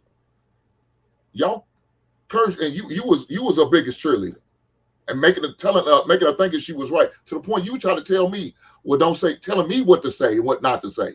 You didn't. Not one of y'all ladies on it sit there and say, well, lady, Shantae, maybe I didn't hear you. Maybe I couldn't hear you all over the commotion. That's why Curves corrected me when I tried to correct her statement. Okay, again, and I just sit there and told you, maybe I didn't hear you. I apologize, okay? But from what I heard, what I was witnessing, nobody was checking her. I was being the one being checked. You shouldn't say that. You should say, no, don't tell me what to say. I don't tell you what to say. And we always use examples of each what somebody talk about something, we use that example, what you just said. That's exactly what I was doing. I said they. She told me to keep it out and keep it personal, yet she was able to ask me a personal question. How is that right? But I'm not allowed to say nothing. Y'all ladies didn't say any damn thing. And that's cool. I understand that. But Lou didn't feel like I was wrong. Lou could have very well checked me right then and there. I would have accepted his feedback, and when I would have kept it moving. If JR was still up there, he could check me. I respect his feedback, and I kept it moving. But none of y'all ladies said that. And that's normal. It's bad, but it's normal. Hey, so respectfully, yes. I never told you what to do. I said, I asked the question. I said, you told me what to say and not to say. I didn't. I said, I said this conversation is not productive. I was like, can you say what you have to say without directing it to her? It was a question. And if you would have said, no, I'm gonna say what the hell I want to say, then fine. You're a grown man. I was asking you so that y'all weren't talking over each other and it wasn't a whole lot of smoke. That's it. So let me ask y'all a question. Let me ask y'all a question. She had everything. Because it could be good reason. It could be good reason as to why y'all didn't address her. Did y'all not feel compelled to? Did y'all not want to get into a confrontation? Because I'm trying to understand. I know that girl. I'm trying to understand the sister code in a general sense, right? No. Because women are naturally not confrontational, in my opinion, right? Which means that they kind of avoid confrontation when you move in a certain type of way. And I can get that, right? Why didn't anybody really feel compelled to address her personally?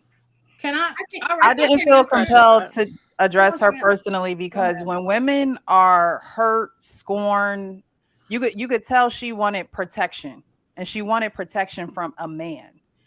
She felt like she was offended by a man, and I always say, even if someone offends me, that doesn't mean I have to be offended. Offended is a state of being, and that was the state of being she was in.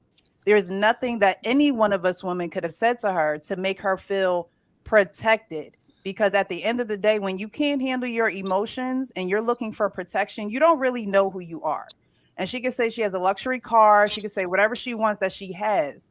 But if you cannot protect your mouth, then all your assets are really a liability to you.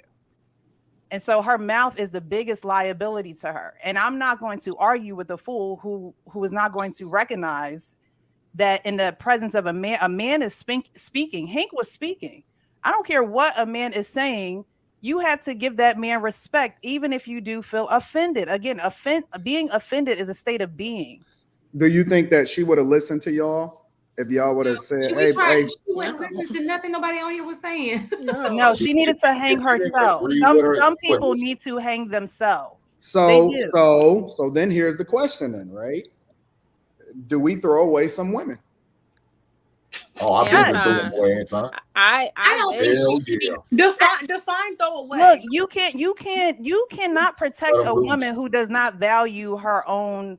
So some women deserve to be thrown away completely then, right? Some women need to be casted so they can figure themselves out. There's not enough work a man or a woman can do. And well, let me tell you why I'm asking this question, right?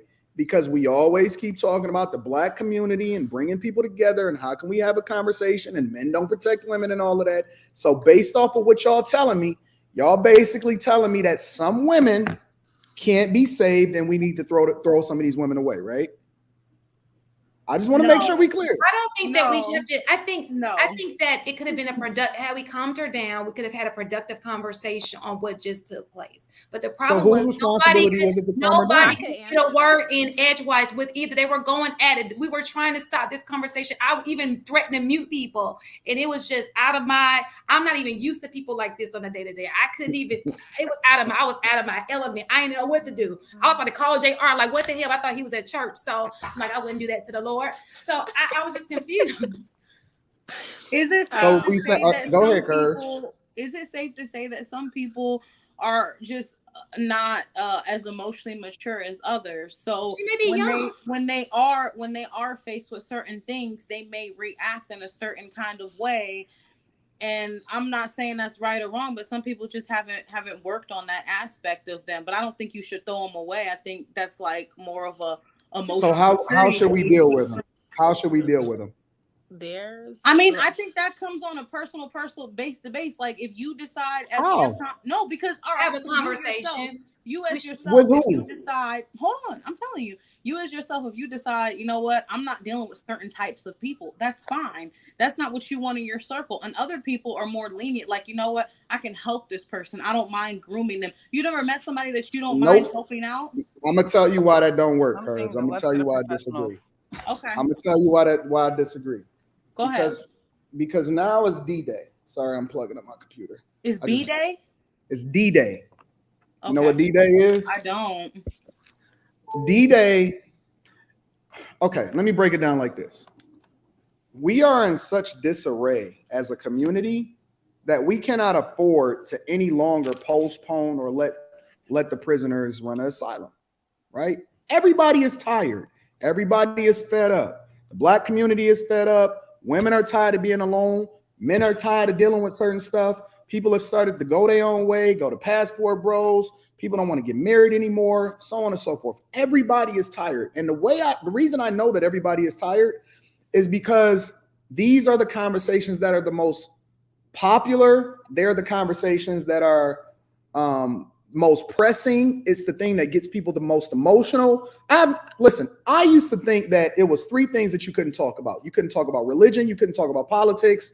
And it was something else. I forgot. But it was three things. It was like mainly three things that you don't talk about inside of the workplace. You don't bring up because it's going to. Okay. And that. You don't bring it up in the workplace. You don't bring it up at Thanksgiving because it's going to cause a fight. I've never known the dynamic between Black men and Black women in the state of our community to be as emotional and as high as the tensions is as high as it is right now. There's nothing, no subject that it does not touch, span, or interact with, right? And so it's at its precipice. It's at the height of its situation. It's almost like if we don't deal with it now, we're then going to be the ones that's talked about, because I talk about the boomers and all of them. Like I talk about them. I say they failed us. I don't want to be the generation that failed people that come after us, because I would love for my daughter to exist in a space that's better than the one that we have now. And it can't just be on an individual basis, right? First, I do think it's necessary for us to be able to fix our own household so that we can then have these conversations in truth. But then at the same time, at some point, we have to start impacting the people that surround us, influencing the people that surround us, and coming to some solutions instead of just talking about the problems. I see the problems get talked about amongst the Black community, and that junk has been happening for decades, way before I was even old enough to have the conversations. We still having the conversations because nothing was solved for. And so if we don't actually start having, productive conversations on how it is that we need to either fix it, throw some people away, maybe some people need to be left behind, I'm not sure. But if something does not happen like now, to where we start to figure out how it is that we can be more productive, we will forever be at the bottom of the totem pole. And it does not matter if one person make it out or one person stays successfully married. If all of us fail, then I fail too. If I'm successful and then everybody around me is in chaos, and I'm speaking metaphorically from a relationship perspective, money perspective, whatever, I fail too. Because I wasn't put on this earth. You wasn't put on this earth. Not a woman or a man is put on this earth to operate in a silo. If that was the case, then we would have been put in pods. So my point is that at some point, y'all gonna have to join us. Y'all are our last hope. We can't do it by ourselves. Guys can't just do it by themselves. At some point, because I'm an equal accountability smoke giver. I'm gonna give it to the guys. I'm gonna give it to the women. More importantly, I hold the guys more accountable than women because I am a man, and men, I can relate to what it is that they're experiencing. So I have those conversations with guys on a regular basis. But if y'all don't gird up and then join us when the opportunity presents itself, because I know that most of y'all on this panel is phenomenal people, right? Y'all got great character. Y'all all come from different spaces and all of that. But if y'all don't join us and at some point we start to make progress, then what's the point of us having these conversations at all? Anton, That's all. What does joining y'all look like? What is holding her accountable? Can I speak to and that, then Anton? determining whether or not we throw her out or we keep her? Because if we keep her, then we got to get her together. If we don't get her together, and listen, I'm not saying that we can't have spirited debates. I want to see the drama. I love to see the chaos. It's incredibly entertaining. But when it gets so disrespectful that she starts to bring up a dead man, that's where at some point, you got to draw the line and say, all right, you a habitual line stepper. Because even I've stepped over the line with certain people, but then I come back and say, you know what? I apologize. I was wrong about it. I shouldn't have did it. I'm going to do it in front of everybody and apologize the same way that I said it in front of everybody. So, I mean, at some point, we got to be solutions-based because that's crazy. But that's just my opinion. I definitely hear what you're saying, Anton, but at the end, she backed out. She's like, I don't have to be a part of this conversation anymore. I don't have to, it was nice being here.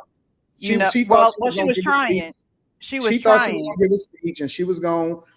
Usually, listen, when people want to leave, they don't announce in a chat and say, you know what, I'm leaving now. No, they just leave. Like if they didn't want to be a part of it, they just leave.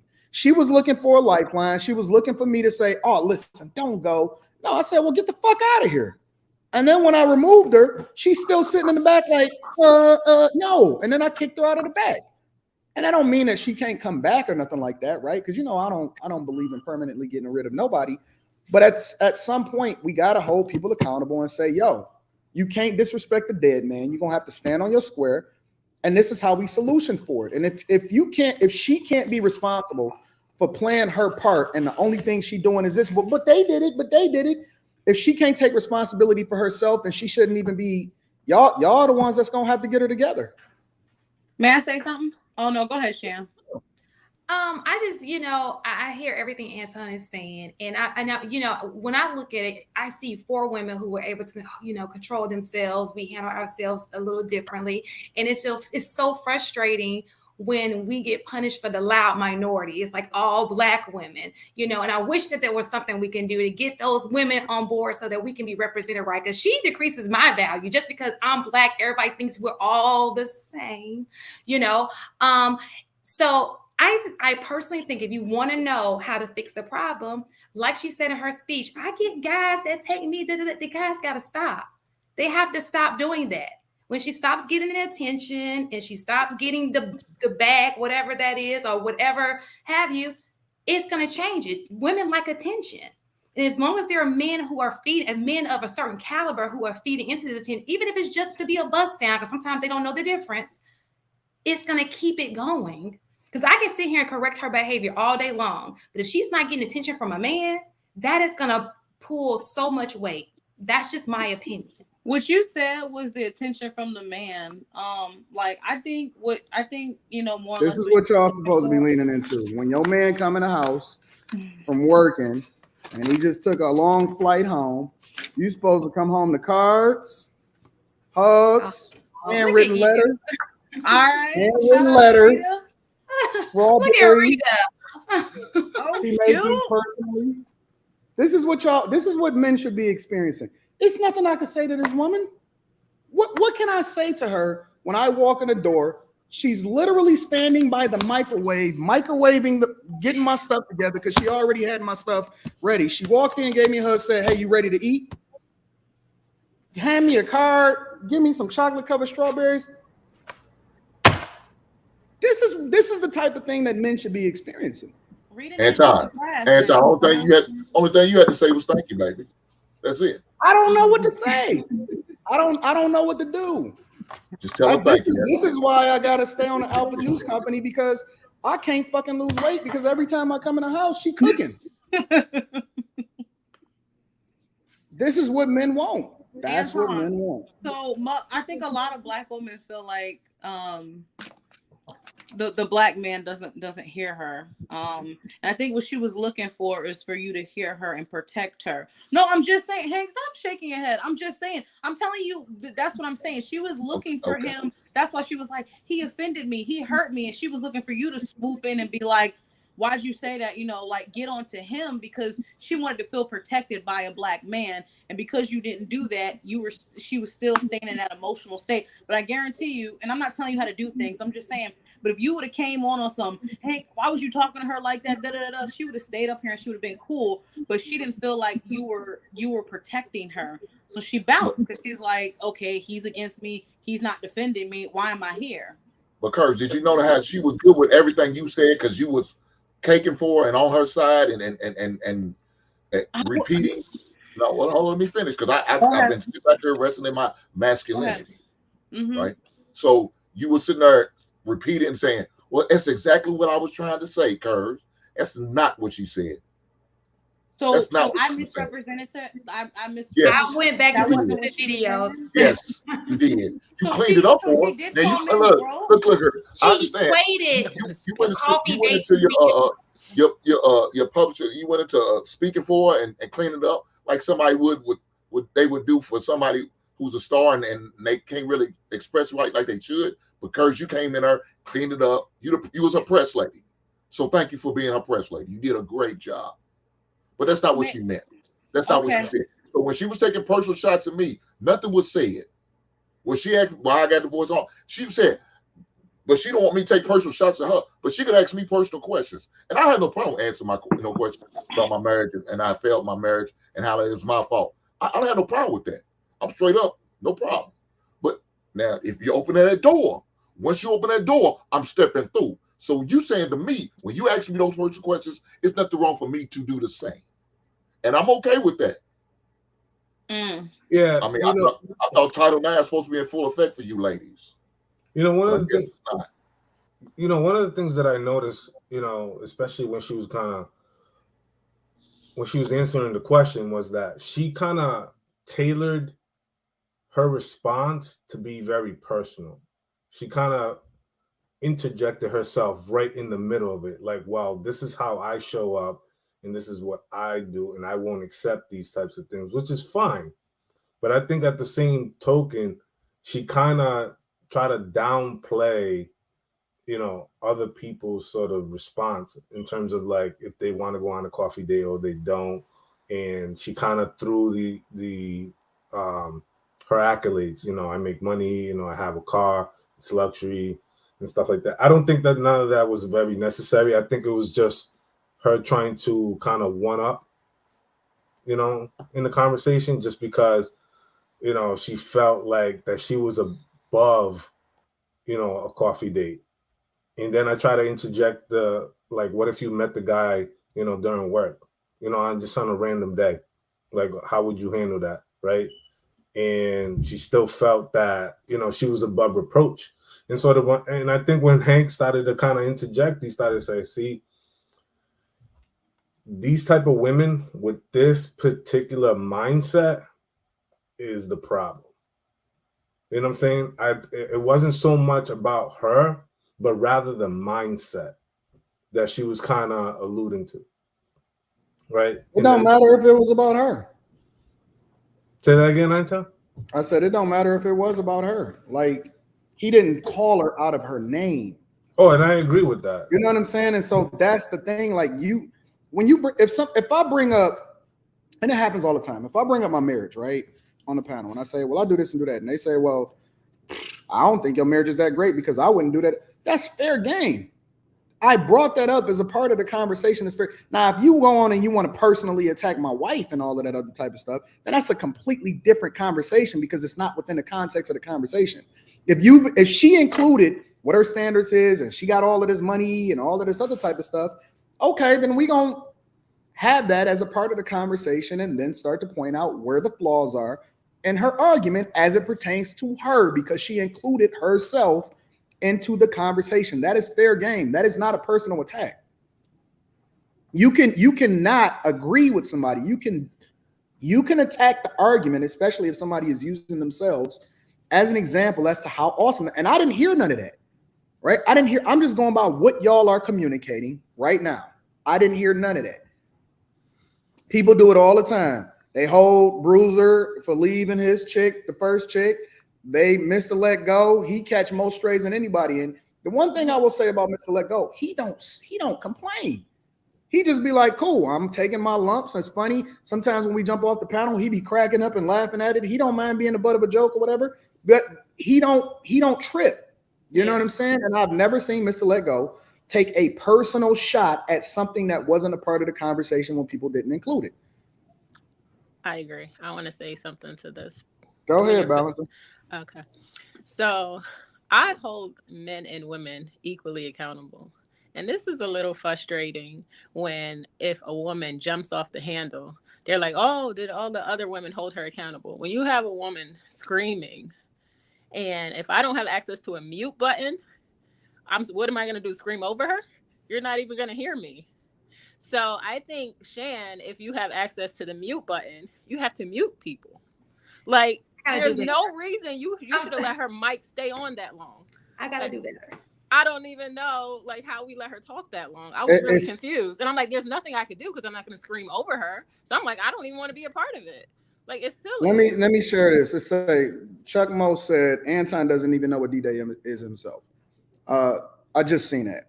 D-Day is largely the attack on American soldiers that basically turned the tide in the war and when they were controlling Nazi Germany. All right. So it's largely regarded as the turning point by which we started to take over, and then it ultimately resulted, which over 9,000 people died on D-Day, but ultimately it was the time in which they say that the tide turned to where we can actually eventually win the war and become successful. So my point is that I think today is the day, now is the time, 2020, 21, 22, 23 is the time for us as a Black community to start turning the tide. I don't want my lifetime to go down in flames, and that we are worse off than we were before I was born. I want us to be great. I want us to be awesome, and I think that we can be incredibly successful. So that's my perspective. All right, I'm about to jump down so I can eat my food, so I ain't got to eat on camera. I'm over here. Right on, big brother. All right, you guys, we got to get these super chats. Who wants to read them? Nobody? I can try. Let me zoom my camera in. It's because I can't see. All right, let me zoom. Hold on for a second. Give me a little bit of time. Okay, how do you zoom? Shantae, where's your glasses at? I'm not wearing them things. This one we already saw. Oh, we already saw this? I believe we read that one. Yeah, J.R. Okay. He's gonna pick some chicks. This one right here? J-Rock? You want passport, bro? I see why the passport bros are on the rise. Since the game is money and resources, it's cheaper overseas, less attitude and superficiality. Shaking my head, only in our community. Simone, all this is what the men are talking about. On this panel, you and all the other Black women are representing all of us, and you have to calm down, sis. Hold on. Shantae, that's BS for you to hold Hink accountable and let Ali cuss Hink out up and down. Was I holding Hink accountable? Okay. Thank you, Rodney, for your opinion. I'm gonna leave it alone. Lil Bob, was I Hink though? I'm gonna leave it alone.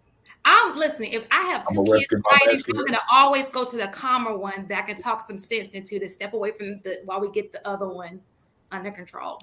So that's my strategy. Lil Ba, greetings to all. Special shout out to Precious, who is intelligent, pretty, and elegant with a calm, peaceful demeanor and represent Jersey well. Yes, she does. Yes. Sir Chai, my best friend. Get your passport, fellas. How you gonna say that? Kev warned us about Ali. But y'all sitting here acting like Ali is a majority. You clearly have the majority here peaceful, and that was one. And no, you could have muted all of us. I agree with that. All right. Hold on for a second. Oh, I can't do two things at one time, y'all. Mute all.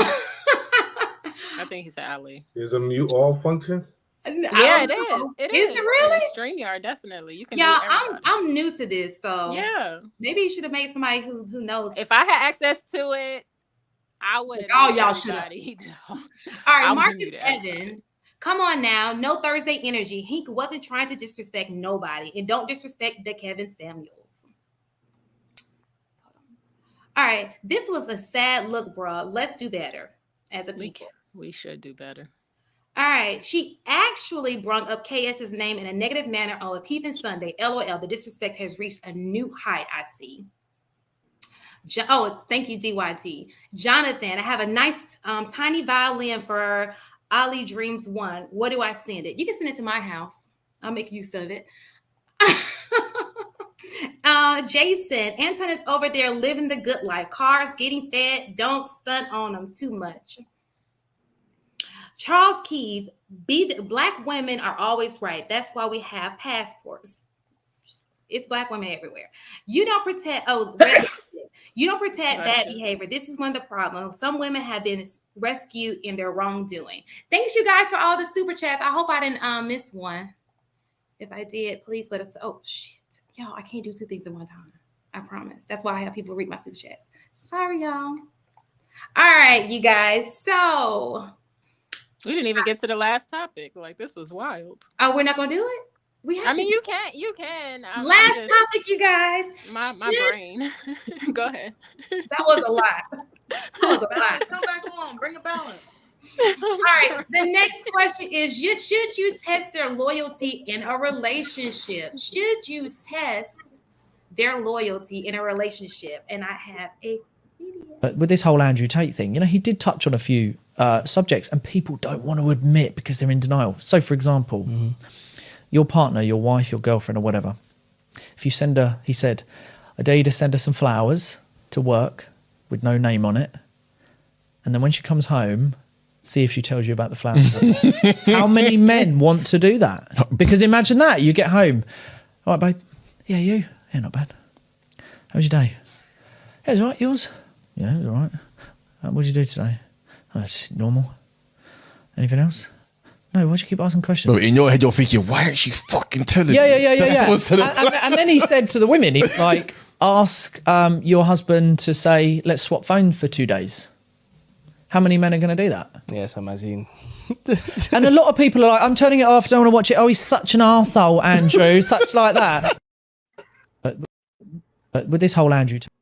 Sorry. So should you test their loyalty in a relationship? Who wants to speak first? I would say no, personally. Just because I feel like everything is gonna come out when it needs to come out. It's giving very much high school vibes when you test someone's loyalty. Like, if you give it enough time, everything you need to know and find out about a person is gonna come out. I just don't. I mean, because I used to do that when I was in my younger 20s. I used to if I was dating somebody, I'd be like, oh, slide in his DMs, or like, oh, walk past him and do this, and like see if you can get his attention, just because I wanted to see how he would respond. Like, are you gonna, let him know you with somebody? Are you gonna, you know what I mean? But I just, as an adult, I'm just not with that anymore. I just feel like what I need to find out about you is gonna come out when it needs to, and I'm not gonna go fishing for a situation or issue just to see how you respond. It's gonna happen when it needs to. Yeah, I kind of agree with that statement. I mean, I think it's only so long that you can only keep the mask up until it falls off at some point. But I mean, I think in terms of how to test them, right? I think that, ask them about certain things. What is their consistency like, right? And I think the example in the video with the whole sending flowers, that could be a hit or miss. You got to understand that a lot of people do a very good job of hiding their intentions and hiding what they have going on in the background, right? There's a lot of people that are pretending. There's a lot of people who are in, endless relationships that are heading down a dead end. The pandemic was a great example that exposed that. A lot of people were breaking up. A lot of people were, getting divorces, separating, because once they got the time to sit in the same space and really understand each other, they have found out that they don't really have a lot of things in common. And more often than not, they were more upset that they couldn't leave to go spend time with their other person that they haven't told their significant other about, right? So, you know, testing them, I think the veil will fall, but I think it's just as important for men to kind of move in a particular type of way, because the thing about it is, if you're courting a woman to be your wife, or, you know, getting down that road where you want her to be your fiance, I think it's important to kind of test her, kind of try her a little bit, because you don't want to kind of invest all your time into someone who doesn't have the same intentions, who doesn't have the same sort of outlook that you do for them, right? And there's a lot of people who are moving like that type of way. The difference is that they're not really talking about it.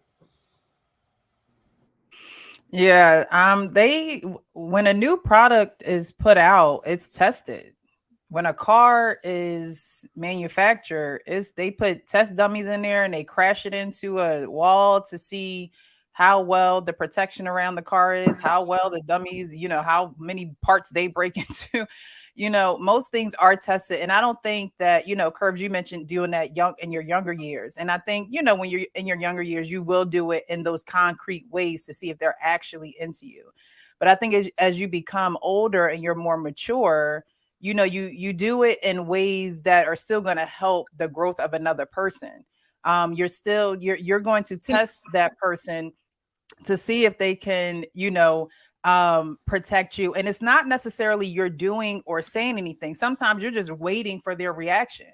You're seeing how they are handling a situation. And in your mind, you're like, okay, so they handle it like that.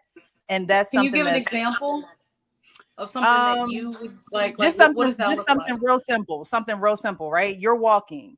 If he walks on the outside of you, closest to the street, then that's a test that he is mindful that he's protecting you, and he's going to be there in case something happened. So that's a small test that women, there's some women. That's something you're just noticing while you're walking with. Well, no, it's a test because some I'm people talking about like intentionally doing things, knowing that you're trying to see his response. Like, are you intentionally doing that, or are you just walking, seeing if he's going to stand on the outside or you're going to be on the inside? Like, are you purposely doing that? Intentional is when you purposely do something. What I'm talking about is when you just observe someone to see what they're going to do. So that's not a test. That's just you observing. Well, sometimes it can be a test. So if you prefer a man to open your door and he don't do that, you're testing that man to see if he has that character in him. Some women won't even be with a man who doesn't do that. And so that's her test for him. It's not something that she's actually saying, oh, I need you to open my door. No, she's going to see if he does it or not. There are teachers who give pop quizzes. You're not privy to them. You don't have time to study for them. It's just something that they do to see if you're up on your game, to see if you have been studying, to see if you are in the game. Precious, so I think as we get older, we're not purposely doing things to say, oh, I want to see if he's going to stay with me. Let me tell him to go into somebody's DM to see if he'll bite. No, as you get older, you're seeing that, okay, if he's always on his phone and he's not even in that realm of social media or, talking to other people, that's your test to see, okay, he doesn't really want to speak with me on terms on physical terms as far as face to face. He's not that interested. He'd rather be on his phone. Certain things you just observe, and that's the test. Yeah, that's what I was saying. That's what I was saying. That's more of an observation more so than a test, because I'm not testing a man if I go on a date with him. Or are you going to pay the bill? Am I going to pay the bill? We splitting? That's just an observation. Are you going to take the check or am I taking the check? I'm not testing to see, because I got it regardless. I could pay for my own stuff, but I'm observing what kind of man you are. Are you going to do that? Are you not? Whatever. Cool. It's more of an observation when you get older. And I do that too. I get what you're saying, but I don't think it's a test, because I feel like a test is like, I'm testing to see who move. No, I'm just observing to see if that if that's what I want. Like I'm okay, is this the kind of guy I want to be with? Just FYI, as a teacher, you can definitely test kids through observation. So just letting you know that you can also, I mean, it's just an informal form of testing. Just wanted to throw that out there. Okay, that's fair. I learned something new. I understand that you wouldn't, because I'm a teacher, so I was just letting you know. No, I'm saying that's something I did. That's the case. Precious, my bad. I get what you're saying. Cool. I just thought it was two different separate things. Anybody else wanted to add? Yeah, I'll answer the question because I've never courted with a man or dated a man who didn't test me. Ever. Literally ever. So I'll give you some examples of tests I've been in. One man, he had thousands of dollars of money in his kitchen drawer, and he opened it so I could see it, and then he closed it back, and then he kept walking through the house. And like, I know you intentionally opened that drawer, right? That happened to me too. Yeah, see? So I mean, they have specific tests that they do. Another one, a man took me to his friends who happened to be all celebrities to see how I would respond to being around his celebrity friends. So there are a lot of different tests that men do, consciously, subconsciously, or both. And I think they actually should, honestly. I think you should. I think you should. If this is somebody you're going to like build a family with, have a life with, you should test them. And that's my personal opinion, because you just don't know a person. A person can pretend. You can meet their representative. A person could be a liar, a thief, a cheater. I was just watching a TikTok where a man left his brother in his house with his wife, and they end up cheating with each other, but he caught it on video. So I mean, men do test women, and I think rightfully so, especially in this day and age. Yeah, I think it's a smart thing to do. And sometimes women are tested and you guys don't even know, because I have yet to like really meet a man that don't test, and I think he should. I'll leave it like that. Facts. I mean, even when guys look, I guess when like Hank used to say, he look at a girl's Instagram and look at their pictures, see how she moves. That's still a test, right? Would it not? Through observation, form of testing. Yeah, I just feel like choosing a mate, that's one of the single most important decisions you're gonna make in your life. You better test them. You better test them. Okay. I don't think you could go into a situation like that without adversity.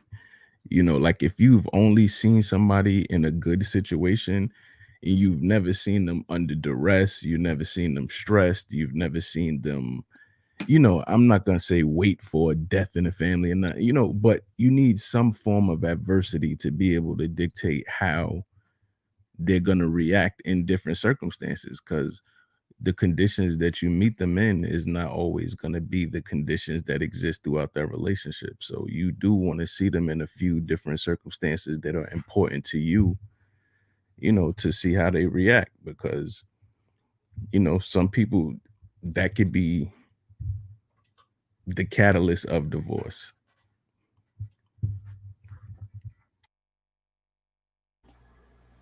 Was you done, Jay? I'm sorry. Go ahead, Hank. Well, first things first, I want to apologize to JR and his network for my part that I've done in this bullshit. So that's the first thing I want to do. As far as should I test the person's loyalty in a relationship? Yeah, that's a must. And unfortunately, a lot of these young cats, they don't do that. Now, as those old heads, we got to make sure we inform them. We got to tell them. We got to teach them. We got to learn them. I learned that early in my life, as far as my uncle, my grandfather said, you definitely, certain things you got to test, especially give the woman the financial test. Now, I know we was talking about, and I always share all the time talking about taking a woman out for coffee. And I know, how it was questioned and looked down upon. But to me, there's nothing wrong with it, in my opinion. Because that's the first test right then and there. How are you going to respond to me suggesting us go into a place and have coffee and sit down and have a one-on-one conversation? It's in a quiet setting. I'm able to ask the certain questions that I need to ask. I don't have to worry about all the distractions from the waiter coming back, asking us, are we ready to order? Or what we like to drink? None of that. We get our coffee, we go over in the corner, and we at peace, and we have our interaction. That's one test every man should do. Now, I'm not saying it's got to be a coffee shop. That's whatever you choose. but make sure it's a place where you can ask the appropriate questions that you need to ask. So you can test. There's going to be constant tests for a man. Like I think Balance said, yes, I keep $1,000 worth of one in my home. Please don't come to my house thinking you're going to get something, because you're not. But I keep $1,000 worth of ones in my home. Why? Just in case. I don't carry a lot of cash on me. I don't. But if I do need it, I go and grab it. So, but I carry that for reasons. But at the same time, the lady I deal with knows it's there. She knows exactly where it is. I pull it out. I drop it on bed. I'm old fashioned. I keep it rubber band up. That's how I am. And rolls of 25. That's just me. She's sitting there watching me count it over and over. She's asking me, why are you doing that? Why you put rubber band? I said, man, my grandfather taught me that. But I was doing it right in front of her on purpose, like you said. Like the bouncer was saying, the guy opened the drawer up and showed off money. Yeah, I did that same thing. And guess what? Didn't have to worry about it. She went back from summer. I counted again. It was the same amount that it should have been. That was my test for her. Because we do it all the time. I sit back and watch. Does she want me to open the door for her, or is she going to speak on it? And I get out the car and keep it moving. That was another test. I didn't open the door. I walked away like I was just about to keep on walking. Then she just stayed in the car right then and there. Okay, I know what I'm dealing with. I need to go back and open that door for her. I like that. A woman like that, to me like that, I can respect that because she feels like she has a certain standard. I respect that. That's another test. So you have to constantly put these ladies under test because like you said, it's an investment. If you're going to bless a woman with your last name, you better know she's able to pass a test. And if she can't, put on a failed list and treat her as such. If it means you just want to knock her down every once in a while, then do such. Treat a hoe like a hoe. I'm sorry, Shantae, I know. Treat them as such. You put them in that category, you keep it moving. But that right lady, you give her everything and all things. There's no secrets. She gonna know everything. And matter of fact, I'm gonna even tell you, I'm gonna go as far as say, yeah, when I was doing these things, these were just tests to see if you pass or not. We're gonna have that evaluation time, right? Every year after on my scholarship, I have to get evaluated. My goods, my bads, and what I need to improve on. That's what I'm gonna do for her. I'm gonna bless you with that knowledge so you'll know what my expectation is, what I like and what I don't like, what I feel like you need to improve. With them stripper ones in your drawer. Ain't love the strippers. Oh, that sound like a strip club. Not a fan of the strippers. I ain't gonna lie to you. I want my lady to strip for me. So if she wants to, I'll make it rain. All 1,001s of them. And then I get to get my my natural honey and my sprinkles. And you know what we do with those. You're hilarious. Anybody else want to add on to should you test the loyalty in a relationship? Anybody? You said how you've been tested, Shan? Oh, for sure. I'm sure. I mean, I don't know. I'm not in the guy's mind, but I know I test people. Sometimes I don't even be trying to test. It be God testing them. And I just see the answer. And I'm like, you know what? Thank you, God, for showing me that. Put it in my face. Out of curiosity, have you guys ever had conversations with your parents or your grandparents where you asked them, how did you know that your grandma was the one? Or how did you know that mom was the one? Or how did you test her? Like how why her and not the other girl, right? Like, what really stood out? What did she do? That's the part I want to be curious about. Like, do many people have those types of conversations or ask those specific type of things and kind of use those suggested points to kind of implement into their sort of vetting or the way they navigate in relationships with people, men or women? Well, the money test I got from my grandfather, because he didn't trust banks, so he always kept money around. So that's where I learned that the money test from. As far as the coffee thing, I learned that from my uncle. He said, don't like I heard a lot of people say, don't leave with your money, and I never have, never will. And so, like I said, take her out to a nice coffee shop, a nice pastry shop, and just have depth conversation. In-depth conversations that you can get all the answers you're looking for. So I learned that from my uncle. But yes, as far as picking up those things, you hopefully you have an elder You know, preferably your father. You know, he should be that first. I wasn't that blessed where me and my father was on that type of relationship. So it's just unfortunate, but it's what it was. So I had his brother, my uncle, and my grandfather, who was able to teach me these things, and I was able to implement and put a lot of ladies to the test, and that allowed me to categorize where I need to put them, and that's what I did. Anybody else? I mean, I didn't have, my parents, they have like a pretty good story, but I think back then, like, it wasn't really, I don't know. I've never heard that I knew he was the one story. You know what I mean? It was one of those things like men back then, it was like responsibility. You know what I'm saying? You got a woman pregnant or you went on a few dates, like y'all went together. It wasn't, unless you were fucking Frankie Lyman or some shit, or you was part of the Manhattans, then you was, you know, all over the globe. But, for the average man, you got drafted, you came back, you found a wife, you had kids. It wasn't that big courtship like that we have now and all these games we've been playing. So it was no great story. With my grandmother was like, I hate to say it, a side. You know what I'm saying? And I watched that play out. I watched her wait, uh, oh, I'm gonna leave my wife, and then it's gonna be, we're gonna live together, it's gonna be a happy ending. I watched her live that out to her dying day, and it didn't play out well. So when I see a lot of these women in those situations where they're so adamant about or combative, with men, it's like I've seen the ending. You know what I'm saying? I was in the hospital when she took her last breath, so I've seen how that ends. I was at the nursing home, went through her living at the house because she couldn't do for herself or finding on the floor. I seen how that plays out. So it's not fun. You know what I mean? She was a hard worker. She did some great things, but she was terrible at love, and believe nonsense.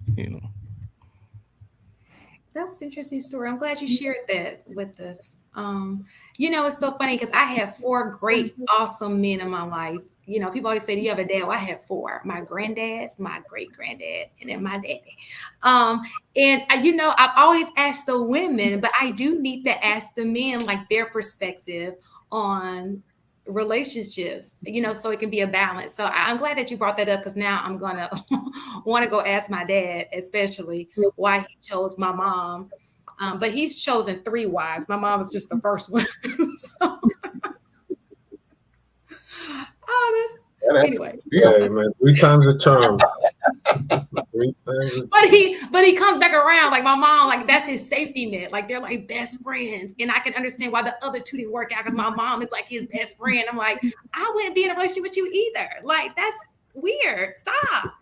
So Poor dad. I love my daddy. So. I know that's right. So I mean, as far as I don't know, the loyalty test, man. I don't know, ladies. What do y'all do?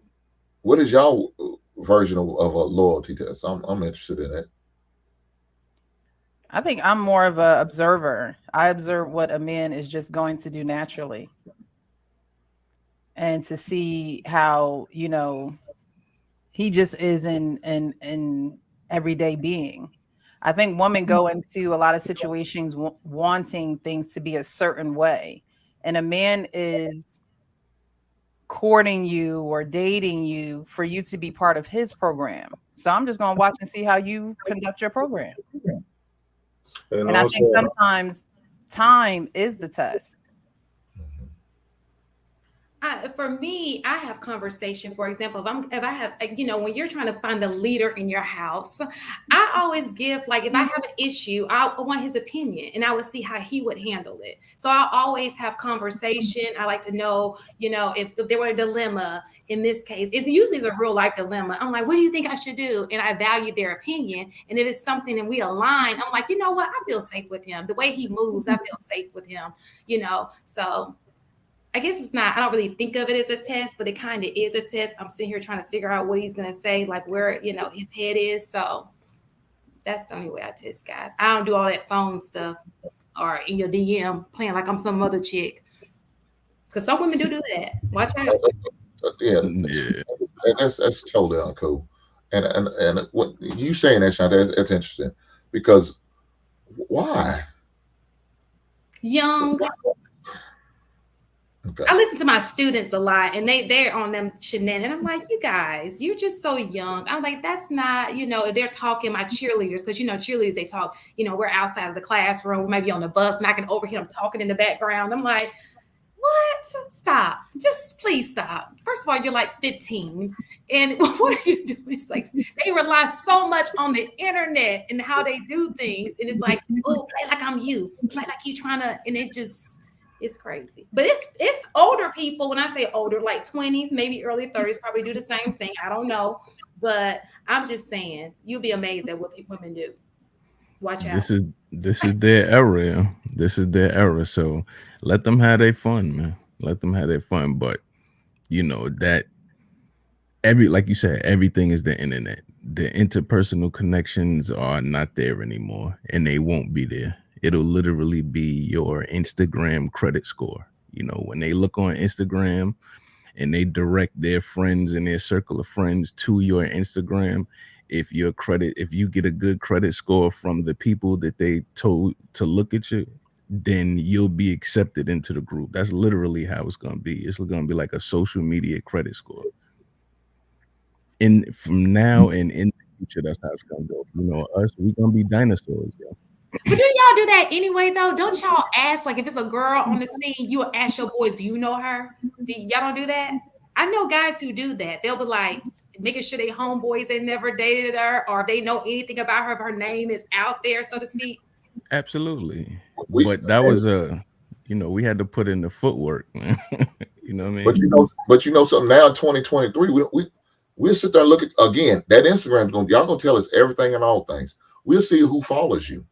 And we'll scour down. Ain't none of my friends on her. Okay, she got a chance. And who you follow. Yes. All of that matters.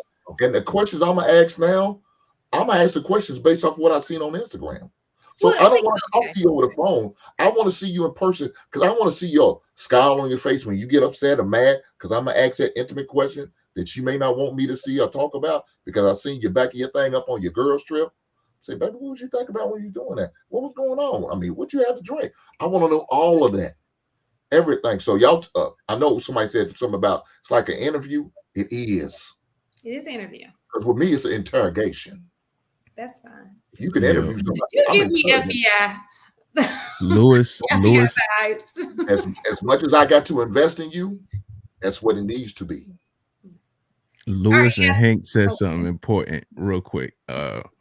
Who your friends are. Like if y'all are friends on Facebook and you see, I'm sure you know, Shane, you probably, you know, let's just say it's a dude and you see particular females on his friends list. I'm sure you raising an eyebrow like, hold up.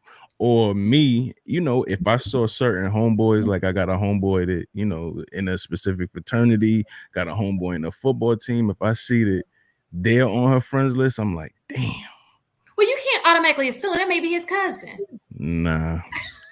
Well, that's my heart to tell me. My heart to tell. If I don't have anything to worry about, I'll feel it. But if I feel like I have something to worry about, yeah, my heart would be like, "Yep, it happened." Just snoop around and find out. Just ask.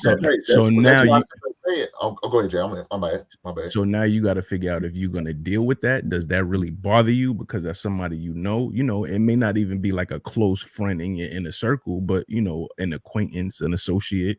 So you got to figure out if you're gonna deal with that. But you know, you pull up them mutual friends and you like, oh no, how she know this? Well, I probably failed them tests because I just let, you know, I post like, if you follow me, you know, I post like once every 2 months. And so if they want to be my friend, I'm like, oh, sure, you can be my friend. You're not going to see much, but sure, come into the friendship, you know? So I would just fail that test because I don't know how. No, you didn't. If you sit there and say you don't post, that's a positive for most men. That's a positive. That lets me know your mind is other places than just social media. Right then and there. You got 2 notches right there alone. For me, now I don't know about for anybody other man. For me, you got 2 notches already. If you're not, you post once a month. Okay, I can deal with that. That means she finds other things more important than hanging on her phone, on a computer, or laptop, or tablet, or whatever the case may be. But another thing is that's why I ask those certain questions in person. I want to see you squirm. I want to see you sweat. I want to see that sweat roll off your head when I ask you these questions about, okay, how you know that guy? How you know this girl? When I ask you about your friends, I need to see all of that. That's important because if I'm investing me and all of me and my last name into you, I need to know these things. I need to know what I'm dealing with. Gotcha. Anybody else who want to go to the super chat so we can wrap this thing up on this great Sunday? Okay, why would you want to wrap it up? We had so much fun. Oh, okay. I'm sorry. We don't have to. I know, that's right. The last thing I was going to say, I'm sorry. The last thing I was going to say is if a woman has had a father in her life, then a lot of times she's testing a man, and it, like I said, I wait to see what men are going to do, because a lot of men are leaders, they're proactive, they know what they want in their life. And I had a father like that. So a lot of women who have fathers, they're kind of matching that man up with their father. Can this man provide me the life that my father provided me? Is it capable? Not even you don't have to be walking into it, but is it capable? So that's another way that women test men. If they have fathers, if they have someone that has been in their life, who's consistent, who's knowledgeable, who's aware, who has purpose, that's another way that they test men. Another thing too, what's so interesting? We've hit on all different examples, and we brought up different case studies. But one thing I didn't get to hear anybody bring up is another way you test them is bring them around your friends and family. You know what I'm saying? Particularly your mother. If you're a man, like your mom or sister, that female who has or takes up an important space in your life, right? You will quickly notice they will pick up women. This is the thing about it. I don't think women get a lot of credit. They pick up on things that we as men don't pick up or see, right? And I think vice versa. And I think that that's something that a lot of people don't kind of use to their benefit, is utilize their family as that sort of that gatekeeping. Like, what I'm saying? We're ushering you into our fold, into our family, into our circle, right? Because you're affiliated or dating this person or courting them towards marriage, right? I think that a lot of people tend to kind of be like, you like me, I like you, and they just date, and they'll get introduced to the family and find out of each other maybe 9-10 months later. They've been dealing with each other for almost a year, and now they're finally getting introduced to the family.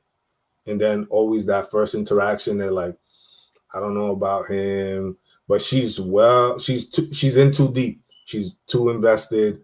She likes him too much. The butterflies are high, right? But they're catching all the red flags that you miss or that you fumbled in the beginning, right? And that's something that people, a lot of women don't tend to kind of use. I think sometimes men too don't use to their benefit as well.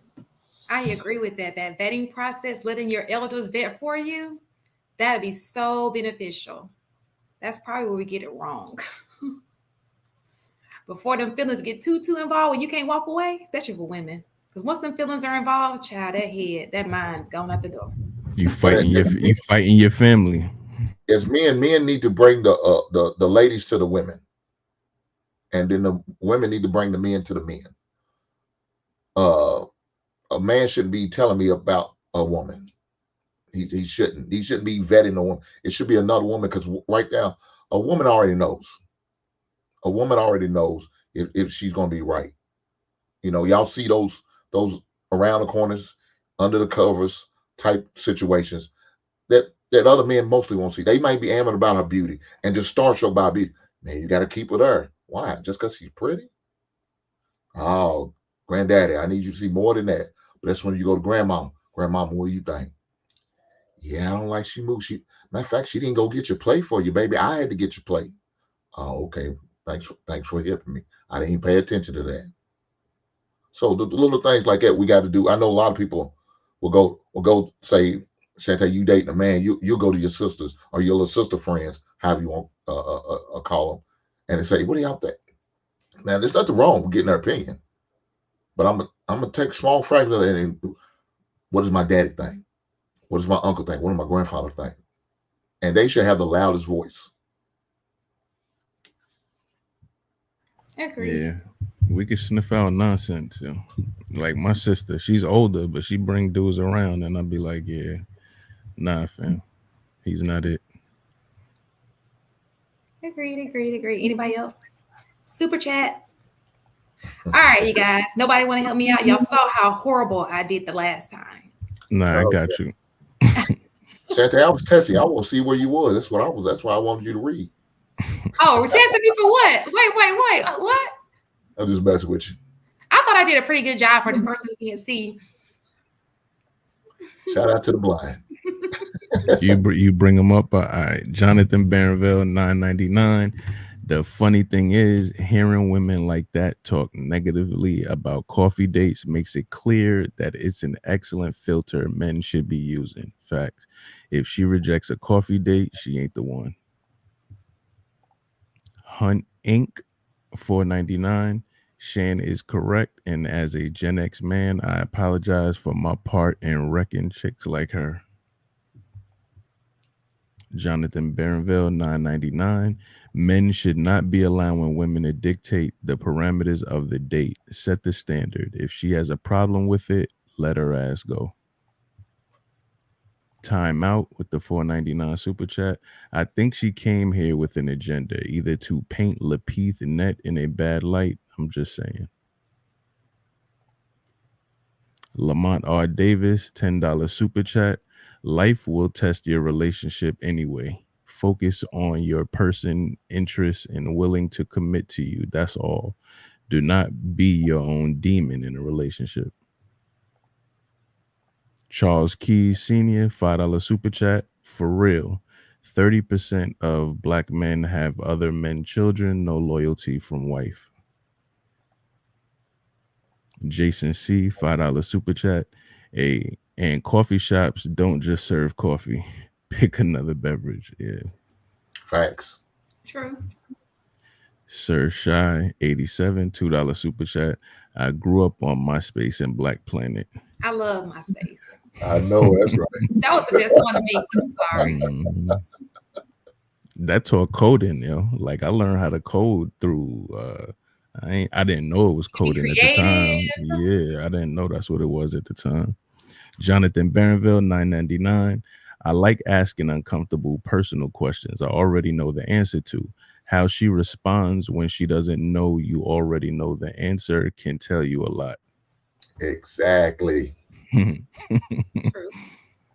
Ronnie, $4.99. Fellas, check behind that toilet. What's behind the toilet? Nah, dirt if you don't clean shit. That's what I'm talking about. What is it? Clean? Look at how clean she is. That's what he said. Yeah. Oh, gotcha. Yeah. Oh, I was confused. Make sure what no man there. He don't care by just waking up. Okay, they droplets fall different than ours, so you gonna know. Somebody see that. Okay, you guys, that's been a great. Did you guys want to add anything? I don't want to prematurely end this. Ooh, this one was a show today. It was a roller coaster. Yeah. Like we got through it. Yeah, my bad too, Shan. My bad, yo. Hey, you was wrong for that. I was like, my bad, yo.